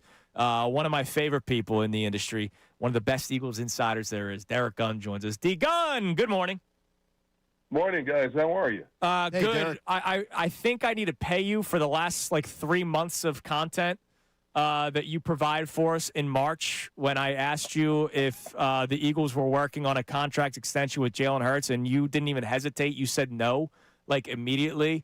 And then you sort of continued by saying you don't want to call it a prove-it year, but it kind of seems like the Eagles might be setting that up a little bit. So thanks for the content, number one. But number two, 3 months later, is that still kind of what you're hearing as we're getting closer to training camp and the start of the season?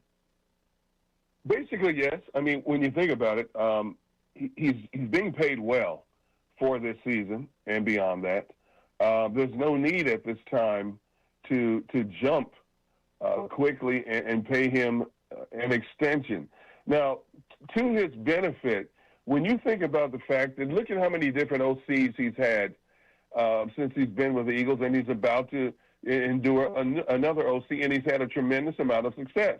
He's taken his team to 2 Super Bowls. He's won 1. He was a Super Bowl MVP. He's acquired a lot of accolades considering the situation he's been in. And, of course, Howie Roseman has done a phenomenal job of building talent around him, both on offense and defense. So there's no need right now to jump and extend him. But yes, in some ways, I hate to use the word. When you look at a guy who's as highly decorated as he is, and we're talking about a prove-it year, it does seem a little bit funny, but basically that's what it is. They want to see how he handles this new offense, and if he is the right quarterback for this team moving forward. Jalen's been under a lot. For a guy who's accomplished so much, he's been criticized continuously, both during the season and in the offseason. I've never really seen anything like this. But, to his credit, what he's done, he's remained quiet. He hasn't tried to defend himself in any way, shape, or form, and he quietly goes about his business. So I'm really, really excited and anticipating what he's capable of doing in this offense coming up this season. So when you talk, and again, I know you don't want to use the term prove it, but it kind of feels like that's what the Eagles are doing with this new offense. How good, I can't believe I'm saying this, how good does he have to be, right? Because they win. And they won again last year, even though they failed in the playoffs in the first round. They do win. He's runs the offense efficiently, but is efficient good enough for what Howie Roseman and Jeffrey Lurie want when it comes to the amount of money they pay this offense? Do they want more than efficient? You know what? That remains to be seen. Unfortunately, I'm not behind closed doors, but I look at it like this.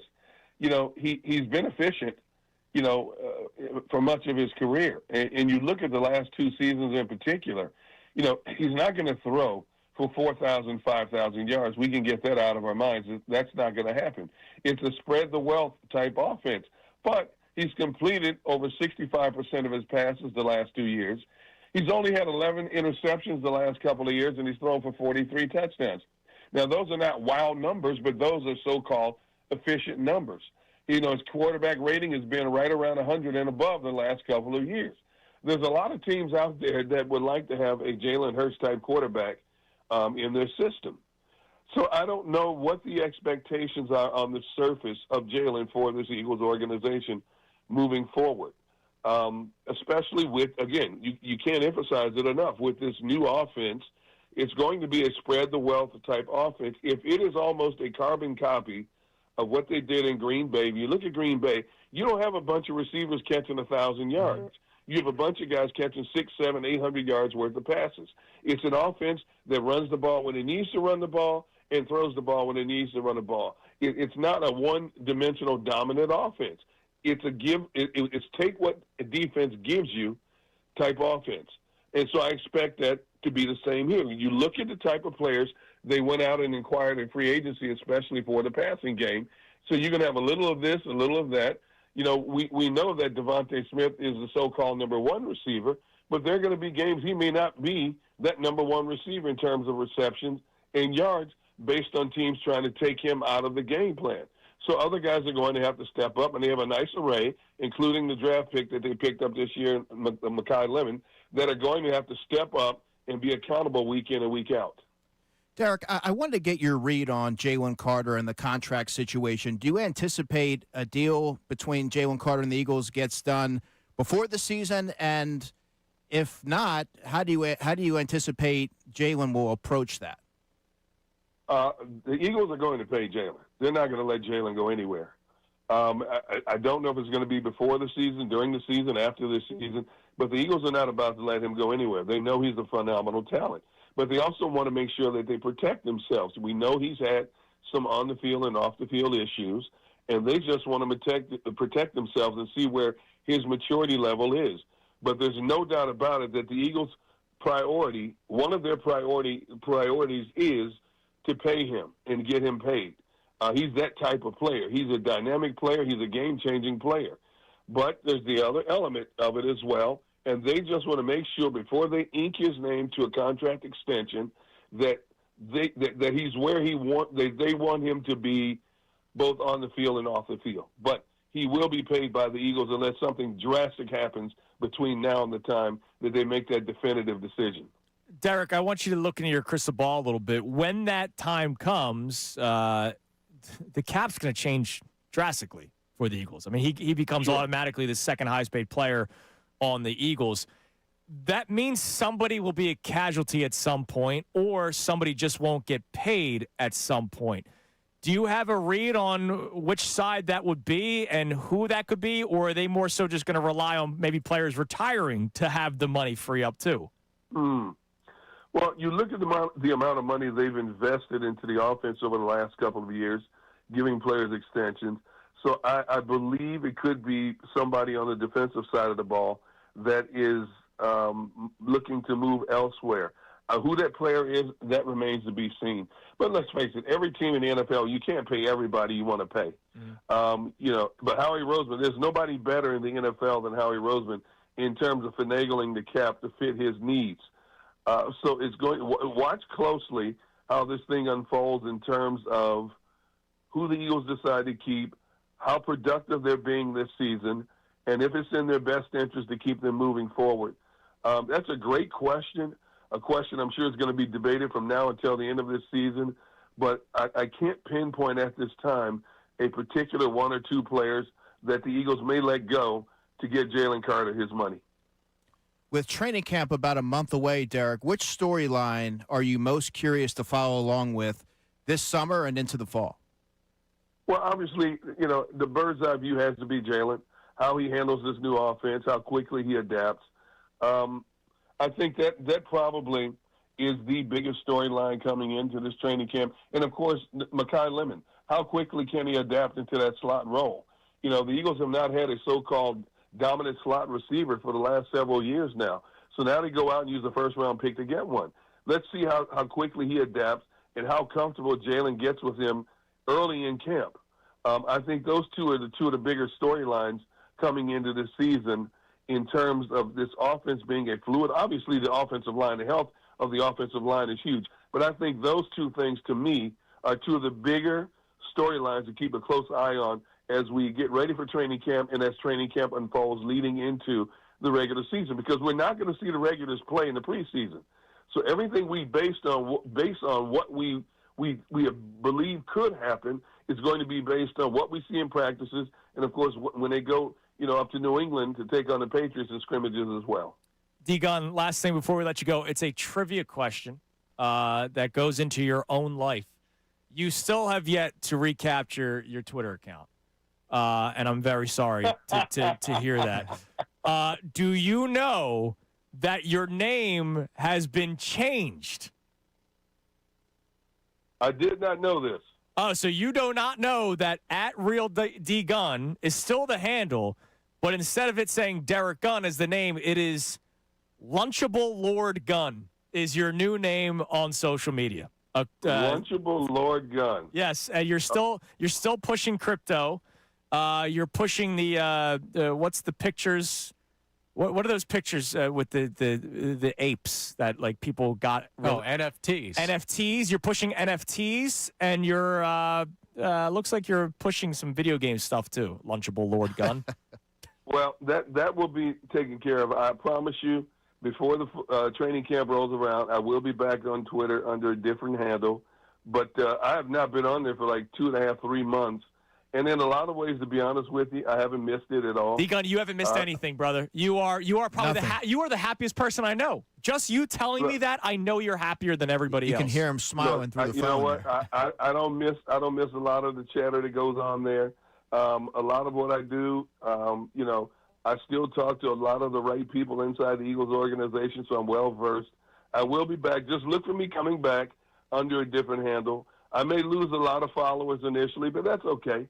It'll build itself back up eventually. But, until you just told me this right now, I had no idea what was going on my former Twitter account. Well, when you get the new Twitter account, text us. We will have you on the air so we can announce it to the audience. And if you do name it Lunchable Lord, just let us know, okay? I can promise you that will not be the name. You're the man, Derek. We appreciate the time as always, and we'll talk to you again soon, especially when the new Twitter account is created. All right, man. You guys have a great day. There he is, D-Gun. Lunchable Lord Gun is the new name on Twitter, and he's the NFTs thing is I didn't realize that was still happening. Do you know anything about this stuff? I have no idea. You're talking to the wrong guy. All right, so if you go on Twitter and the profile picture is like an ape with like colorful stuff, that is an NFT. And what's the purpose? Non-fungible tokens. Yeah. Yes. Thank you. It's good work by you. Thank you very much. It is money that doesn't exist, is what I will say. I know there's probably people screaming in their car right now, no, man, it's real. It's real money. Sure, I understand cryptocurrency is a thing. Like, I know. Money that doesn't exist is what we call the Eagles cap situation, and Howie Roseman's in charge of it. Exactly. NFTs is something that I didn't know if it was still happening, but according to this guy's Twitter account, it is still happening. I remember, funny story, somebody here at the station getting angry at me. Angry is the word I will use for burying my head in the sand so much with life, because I do that. Like, I don't run from that. I don't care about politics. I don't care about things that I can't control. Like, I have nothing to do with what's going on, who's in office. I have nothing to do with that stuff. My vote doesn't actually matter. It's like 0.0000001%. Somebody got really angry at me when I said, wait, you're going to invest in the metaverse? And I wonder how that person feels today. Because that ended a couple months ago, didn't it? I don't know. People bought land on the computer. It's a weird world we live in. Somebody explain that to me. I can't. Beachfront property cost more than a place out in the suburbs. And people paid money to buy property to put on goggles and to stroll around their neighborhood that doesn't exist. Bizarre. I don't know how that stuff works. I can't even comprehend that. And so somebody might say, well, if you don't know how it works, then don't talk about it. I know it doesn't exist anymore. I know it ended. But NFTs is still a thing. Go for it, man. I got straight cash, homie. Coming up next. Thank you to Derek Gunn. But he's going to get overtaken a little bit here. Labaron Philon Jr. will be joining the show. Sixers' newest draft pick, 22nd overall pick. Does he like my shirt is the number one question. But, of course, how does he see himself fit with two other guards? And I will say, him being emotional meant something to me. Like, I loved it. When I saw him crying, I was like, Tyrese Maxey cried. VJ Edgecombe was emotional. Culture-setting roster selections recently by the Sixers. We'll speak with Labaron Philon Jr. coming up next here on 97.5 The Fanatic. All right, FanDuel Sportsbook app, your place to go for betting the World Cup, especially with the promotion that they have running for you, especially for tonight's game for Team USA. On the biggest stage in the world, FanDuel, in partnership with Valley Forge, is changing the game because sometimes your player gets subbed off and your bet goes off with them. Well, not anymore. With FanDuel Super Sub, if your player is subbed out, your bet stays in. If your player leaves the match, your bet will continue until the final whistle. So tonight, Team USA against Team Turkey. Team USA, they're already locked in. Nothing changes. Turkey, nothing changes. It's not like they're trying to knock them out of the tournament. They're already eliminated. Team USA is on to the round of 32, and nothing will change based off of tonight's result. So they might start their starters for the first half and then take everybody out for the second half. If that's the case, a normal bet would end, but not with FanDuel's Super Sub. The guy that you originally bet, if he comes off the pitch and a new player goes on, the bet stays alive with that new player. Just visit FanDuel.com/local to get started now. That's FanDuel.com/local. Let there be goals this summer on FanDuel, especially tonight for the Team USA. You got to be 21 plus, present in Pennsylvania. Gambling problem, call 1-800-GAMBLER. Now on 97.5 The Fanatic Sports Update. Phils find magic again. I'm Connor Thomas. The Phillies found magic in the ninth inning for the second straight night in Washington, down to their final out for another game. And Derek Hill came up huge. A 2-run pinch hit, go-ahead home run to put the Phils up for good, 5-4 the final. Here's how it sounded on NBC Sports Philadelphia. And the pitch. Swing and a fly ball. Right field. It's deep. Wood going back toward the wall. It is gone. Hill, a 2-run pinch hit home run. You gotta be kidding me. That is incredible. Unbelievable stuff from the Phils in the ninth inning the last couple of nights. Aaron Nola went 5 innings, 2 earned. Joan Duran, his 19th save of the year in the game, and Brandon Marsh 3 for 4 in his at-bats. The Phils go for the series win tonight, 6:45 p.m. Christopher Sanchez takes the ball facing Cade Cavalli. Sixers, they didn't trade back up into the second round last night, so one draft pick, Labaron Philon Jr., joins the club, and he will join us coming up next to talk about being drafted into the Sixers organization. The Flyers are getting set for their first round. That starts tomorrow at 7 p.m. Philly has more World Cup action today. Curacao facing Ivory Coast at 4 p.m. in South Philadelphia. Team USA plays Turkey tonight, 10 p.m. Team USA has already won their group, so just a little bit of a gear up for the knockout stage. Again, Labaron Philon Jr. next here on Kincade Salciunas. I'm Connor Thomas for the home of the Sixers, Flyers, and the Union, 97.5 The Fanatic and the Fanatic app. Intelligent and honest conversation for your...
Wonderful faces. Check out youtube.com/975 The Fanatic Philadelphia. More of Kincade and Salciunas coming your way now. The final hour of Kincade and Salciunas is presented to you by The Bagster. It's a dumpster in a bag. You can get yours today at Home Depot and Lowe's. You need details? Go to bagster.com. All right, we will be joined momentarily by Labaron Philon Jr., the 22nd overall pick for the Philadelphia 76ers out of Alabama. I wonder, at one point when we are talking to him, will he connect with Jalen Hurts and Devontae Smith at some point? You know, Bama brothers. Never know. By the way, major trade in the NBA that took place during the commercial break. A monster trade. The Charlotte Hornets have traded LaMelo Ball to the Minnesota Timberwolves, the team that I thought should be the one that goes after Giannis the most. Like, I thought no untouchables, like trade for, other than Anthony Edwards, trade for Giannis Antetokounmpo. They did not want to part ways with McDaniels, and they get LaMelo Ball now for Naz Reid and a bunch of first-round picks. 2023 unprotected first-round pick and 3 first-round pick swaps, 28, 29, 30, 3 second-round picks. The pick swap's not that big of a deal, actually. Like, they didn't lose picks. It's actually a really good trade for Minnesota. My biggest question is, how does that work? Anthony Edwards really ball dominant. LaMelo Ball really ball dominant, both in a good way. I'm not saying in a bad way. LaMelo's a great facilitator, but Anthony Edwards does a lot of stuff, isolated one-on-one kind of stuff. So we'll see how that works for Minnesota. but they're a team that needed to make a move because you don't want them to become the Houston Rockets losing to the Golden State Warriors or other decades where there was a team that just always kept on winning and a team that always kept knocking somebody off. That's a good move for Minnesota. I'm really intrigued by this. Yeah, that's going to be interesting. I mean, I think they'll fit well together. Getting Ant into more of a either shooter's role or something where he can move off the ball, I think helps them. He's just had to carry so much for them in the backcourt. Yeah, no, he playing absolutely with like has. 60-year-old Mike Conley. And LaMelo's a great facilitator, so like it's still it could work. I'm just curious to see how smooth it is. That takes one team out of the East, though. I mean, not that we're talking about winning. Oh a yeah, championship. Charlotte was a problem. There were people that love Charlotte. People love the Charlotte Hornets because of the way they could score. They play no defense, none whatsoever. But they lost the guy that led that offense like big time. So that's it. We good? Working on it. Okay, we're working on it. I see the hotline ringing. We might not be able to do Zoom. And if that's the case, then the shirt question goes out the window. And I'm devastated because I wanted to see if Labaron Philon Jr. wanted my shirt. I don't think that would have been the answer. I feel like he would have said no. That's almost a slam dunk. The updated tallies poll of the day brought to us by Dr. Ivan Appel and the team at Iron Mountain Men's Health. It's a strong poll, as it always is. 55% said he would be nice about it. 18% went up again. He's going to love it. He will hate it went down to 19%, and he will ask for it just 8%. Well, he might hate it, but I don't think his hosts say that, so I think he would be nice about it. All right, well, not via Zoom. He's going to join us on the phone line today here on 97.5 The Fanatic. Philadelphia 76ers 22nd overall pick out of Alabama. Labaron Philon Jr. joins us here on Kincade and Salciunas. Johnny on vacation. Andrew DeCecco in for him. Labaron, congratulations, man. Good morning and welcome to Philadelphia. Thank you. Very happy to be here. Dude, we are happy to have you. I will say it meant something to me when I saw you getting emotional when you got drafted. There are two players that were drafted before you that were really emotional. Tyrese Maxey, VJ Edgecombe, two of your new teammates. And it shows how much this meant to you. So speak on that. When you heard your name called, everything that you have worked toward to get to this moment, regardless of what the team would have been, how much did that moment mean for you? I mean, the moment, everything, just being there with my family, being there with my brothers and my dad, and just like everybody in my family being able to, watch me achieve one of my biggest dreams. That was the first thing. And then the second thing, just like putting in all the hard work and just like it finally paying off. And then like being drafted by Philly, a great organization, great program. So really just like taking it in and really just being excited. Hey, Labaron, welcome to Philadelphia. You're stepping into a situation with the Sixers that has two talented guards in VJ and Tyrese. How, in your estimation, will you complement one another? I mean, both of those guys, they work really hard, and I would just say, they do great things, and the main thing is that, like, they compete and they're competitors. So really just watching basketball and watching those guys do that, while me being at home and just, like, going through the process and then just seeing the hunger that they play with, that really just, like, meant something to me, really just, like, from day one, just being able to bring it up to the level those guys was, trying to achieve. So really just fitting in that way. LeBaron, explain your game to somebody that may have just been watching highlights recently, especially after you were selected. You could dribble with both hands. You could step back and shoot. You can attack the basket. Would love for you to, your own words, explain to our audience, what does Labaron Philon Jr. bring to the basketball court? Definitely, like you said, that dog mentality, that the ability to be able to create for myself and create for the people around me. I feel like, I really do that at a high level. I don't really, have a preference of playing on or off the ball, so that's great. And being able to play with other great players and just make everybody around me better. I feel like as a guard, that's a really great tool you have to, survive in this league. And I feel like, if I keep working on the things I need to work on, it's going to be, really, really exciting just to see that, especially with the style of basketball Coach Nurse like and, the style of basketball we want to play here. So it's really just, like, perfect. You mentioned dog mentality, LeBaron, and watching you play, it's clear that you tend to elevate your game in high-leverage moments. Where does that come from? I mean, just like preparing for all the moments. It really started like in the driveway in the backyard at my mom's house. But just like taking it on the court, it's like you have to be really tuned in and locked into little things and really just like that prepared for that moment. Just working on those things in the gym and like being ready to showcase when the moments come. So really just not being nervous, not feeling the type of way, just going out there and doing it.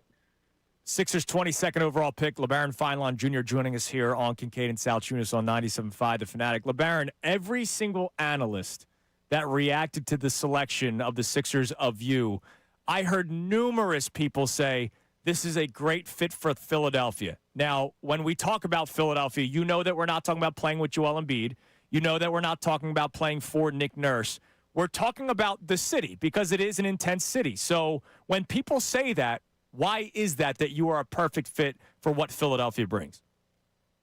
I mean, just the fans and the love of the program, really, the way they love their players, I feel like it's perfect, coming from Alabama. It's kind of the same thing, all the fans and just, like, the people around the program is really, like, they want to win. They're intense, and they like great guys, and they like, guys that want to work and just, like, guys that stand out. So, really, just, like, the city of Philly, it was definitely perfect for me and my style of basketball just because, like I said, the fans, they love, the type of grit and just like, guys that really stand out. So it's really important for me to just like feel that, being here in the city and then just like being around the, facility and just like seeing everybody, meeting everybody. So it's been perfect. What did you know about the city of Philadelphia prior to being drafted? I mean, I know that they had great players come through here really before my time, and really just like watching Allen Iverson, that was one of the like guards that really just like lit this place up. So it's really that kind of, I feel like that style of fashion and stuff like that. So it's really great. All right, I'm not trying to age him, but you're joining a team with Paul George where he'll be playing his 17th season in the NBA. He's almost been playing in the NBA for as long as you've been alive. What is that for you? You're stepping into a team with you mentioned some really good players that have stepped through Philadelphia. Paul George has been playing 17 years, what will be his 17th season in the NBA. What is that like for you? Because when you're in college, everybody's the same age, unless somebody might be an upperclassman. You're stepping onto a court where you're going, damn, this dude's been playing in the league for 17 seasons. Yeah, just like it's a special moment for me, just, watching PG all these years and just like knowing the way, the game is, and just like you said, not me even, being this young and he playing in the league that long, I feel like I can learn a lot from him. Definitely get like some rookie pointers and stuff like that from him, just because, I mean, he's a great vet and he's a great player as well. And, one thing I would say that I really will give him though is him to take me fishing one time. So it's going to be a great thing. Oh, is he a big fisherman, and are you a big fisherman? I did not know about this. Yeah, I fish a little, but I know he's like really big on that. So really just get him and take me out there one time. Are we talking deep sea? Are we talking like off the coast? What's the Labaron Philon Jr. Style of fishing? I'm gonna go off the coast. I haven't been deep sea fishing yet, but I'm gonna go off the coast for sure. Well, what's the connection there? How did he know that you were passionate about that, and who reached out about it? I mean, it's not just like him knowing. It's just like me asking him just to, go out there one time, just get out there a couple of times just because, I really like it. And I feel like, I've seen him do it a lot. So really in that way. But on the court, I would say definitely like learning from him would be a definitely fun thing just because, he's, like you said, been in the league for a long time and he can, help me figure out things that I don't know yet.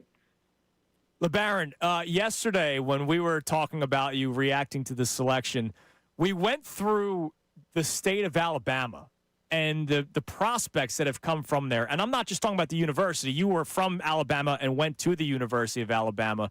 But there are some, like, historic names that have played in the NBA, Charles Barkley being one that we know really well in this city. What is basketball like in the state of Alabama where we're getting this kind of dominance from that area in the NBA? I mean, it's a great, just being from Alabama and playing down there. The state really want to, see you succeed, and I feel like, that was one of the things I learned early on. So that really just helped me put in work. It's even more like just seeing that, the state was behind you and they was going to support you. And really like that for me was, all along, just like when I seen that, I knew it was something special. Just because, me going back home and play for Alabama, it was like spending 2 years there, it was really important just because I got to, get closer and bond closer with, more of those guys and more of like the state really just coming out to see me. So it was kind of important for me, in my journey. So just seeing that was definitely great. In the world of college sports, I think this is worth mentioning. You had the opportunity to leave Alabama early, but you instead decided to return last season. What compelled you to return to Alabama? Really just the staff and the coaches and the players, really the returning players we had coming back to the same team, and really just the coaching staff and everybody around the program. I feel like, those guys knew that I had a chance to, leave my first year, but they wanted to sit me down and talk about just getting better and just like working on the things I needed to work on. So when I was going through the process, it was definitely a great process. I talked to Coach Oates a lot. I mean, at Alabama, we kind of played like an NBA style basketball, really, and it's just like I would say a mini NBA program, just in a college, surrounding. So, but really just being there for 2 years really just like made me grow and helped me like learn a lot of things. I learned a lot while being there. So, like, I think to all the coaches, it was very important, definitely. All right, I got two more for you, Labaron. One, you have some fellow Alabama members here in the city of Philadelphia right now. You have Jalen Hurts. You have Devontae Smith, first-round pick Jahad Campbell from a couple of years ago. Will Labaron Philon Jr. try to find a way to connect with some of the big-name Philadelphians right now? I mean, I know a couple. I mean, especially not like Hurts and other guys, but I know, Jahad, and, they just got Deontay Lawson, too. He's from Mobile, Alabama as well. So, really, I'll definitely be at a lot of, Eagles games. But really just like seeing all the Alabama guys being here and, me getting drafted here is definitely important. I didn't really think about it till I actually talked to Jahad. So it was definitely a great thing just to, have them right down the road and be able to, support them from being from Alabama and coming into Philly. So it's a great thing to see for sure. All right, and last thing, you are going to be a teammate of Joel Embiid, who's been a fixture of the Philadelphia 76ers for over a decade now. At 7'2", the things that he can do, from watching on TV, how excited are you to be able to play alongside a guy that I still think, injuries aside, is a freaking unicorn on the court? I mean, it's a special thing for me, just being able to grow up and watch basketball and watch the way he impacts the game. But for me on the court, I would just say just making the game easy for him as much as I can, really just doing that. I feel like as a guard, Tyrese did it for him. VJ kind of did it for him, this season. And then just like the other guys around him, I feel like everybody have a collective whole on that, just making everybody better. And I feel like, as a guard, it's important to, get your big guys involved and really just like make sure they're comfortable, playing with you. So really just like from the connection there. But I would just say, yeah, making the game as much easy on him, as myself. So that's a great thing to see somebody that can really just, like, step out and shoot it, handle the ball, protect the paint, and just, like, legitimately dog guys, in the paint area. So it's really just, like, watching it my whole life. It's definitely going to be a fun experience on the court. I can't wait to, see some moments in practice and games that I can remember forever. So. You're the man, Labaron. Congratulations, man. Enjoy it. Obviously season's right around the corner. I know you got your press conference here in Philadelphia later on today, but we're proud of you. We're happy for you, and welcome to the city of Philadelphia. Thanks for the time. Thank you. There he is, Labaron Philon Jr., 22nd overall pick of the Philadelphia 76ers out of Alabama. He's talking ball. He's talking about some of the players they recently selected. I saw a smile on your face. He said Deontay Lawson. I'm like, yeah, that is a linebacker, UDFA. That's right. I love it. It goes beyond the stars. That was the happiest that I've seen Andrew DeCecco in a long time when he's dropping Deontay Lewis knowledge. Lawson. Oh, excuse me. See, even I don't know. He's dropping Deontay Lawson knowledge on him. That's a football guy. Yeah, well, they were there at the same time. Yeah, they were at Alabama. Yeah, but they're so busy, they're doing things. But no, he's like, yeah, he knows ball. All right. Shout out to Labaron, Philon Jr., newest member of the Philadelphia 76ers. All right, coming up next, I just saw a rumor. It's NBA slop season. I just saw a rumor that would impact the Eastern Conference in a major way. Also, we just talked to Labaron Philon Jr., and there's something very weird that the NBA draft does. It's an all-time awkward moment that they can just get rid of. Shout out to my man Austin Jones for sending some awesome audio to play. You'll hear it next, and I'll tell you what this rumor is as well. It's Kincade and Salciunas, 97.5 The Fanatic.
sports talk. 97.5 The Fanatic and the Fanatic app. All right, quick final segment here because we had Labaron Philon Jr. on, and you can check out that entire interview on 97.5thefanatic.com. Rewatch it on YouTube. I know Austin's going to put out the entire interview, by itself. There will be clips on social media. He was great. Really cool. Once again, falling in love with the rookie. I fell in love with VJ Edgecombe the day after they selected him when we had him on the show. I'm falling in love with Labaron Philon Jr. 2 days after. He sounds like a great teammate. Absolutely. He literally said every right thing about being a part of the Sixers. If you think back to VJ and you already had Maxey and now adding LeBaron, you could see that the Sixers are really establishing a strong culture of young players who are going to grow through this whole process together. Yeah. So the quick Eastern Conference rumor, Windy is saying that the Pistons may be aggressive in trying to acquire Kawhi Leonard. Now, Kawhi is much like Embiid, if healthy. If Kawhi's healthy with Cade Cunningham, dude, that is a scary team in the Eastern Conference. Now we know what the deal is with Kawhi. He's not healthy all the time. But that would be a scary move for the Detroit Pistons to land Kawhi. Can we interest you in a lightly used Paul George? Yeah, seriously. Wishful thinking on your end. That would be scary. If excuse me, I'm getting choked up here. If he goes over there, that'd be freaky. All right, we have audio from Scott Van Pelt. I'm not even going to set it up. I'm going to let him play it or let him say it, and we'll give a quick reaction because it is absolutely spot on, and it's something that, for whatever reason, the NBA still does year in and year out. I have no idea how many more years that I'll be doing this, but I want to make a solemn vow to complain every single year about the single dumbest thing about draft night. Hey, congratulations. You've waited your whole life for this moment. You get to share this with your family, your friends, and the world. Here, can you put on this hat? Yeah. No, it's the wrong team's hat. It'll be the photo you have of this moment for the rest of your life. You. In the wrong hat. But, the league year doesn't start until July. So, yeah, just put the hat on. Wrong hat. How hard is this to fix? So this has been going on for over 30 years. I looked it up this morning. I don't know what the exact year was when they started doing this. But he's right. Like, you're putting on a hat, and a lot of these guys get traded, like, right after. Like, Mikal Bridges did his entire press conference wearing a Sixers hat. And one of the big points that he made in the extended version of the clip was, you're getting that picture, like the shaking the hands with the commissioner. Like, that's a picture that you would like to look at forever. And Luka Doncic is wearing a Hawks hat. And, like, the trades have been talked about a lot of the times. Like, this player has been selected with the idea that he's going to be traded. Like, a lot of the guys know that going into it, and yet they still have to put on the hat. Right. You just don't wear the hat. Just don't do a hat, period. Scratch the hat. Yeah, we don't need a hat. There's no need for it. Congratulations. You could still have the team logo on the big screen behind them, but what's the point of wearing the hat that they just have to take off 5 minutes later?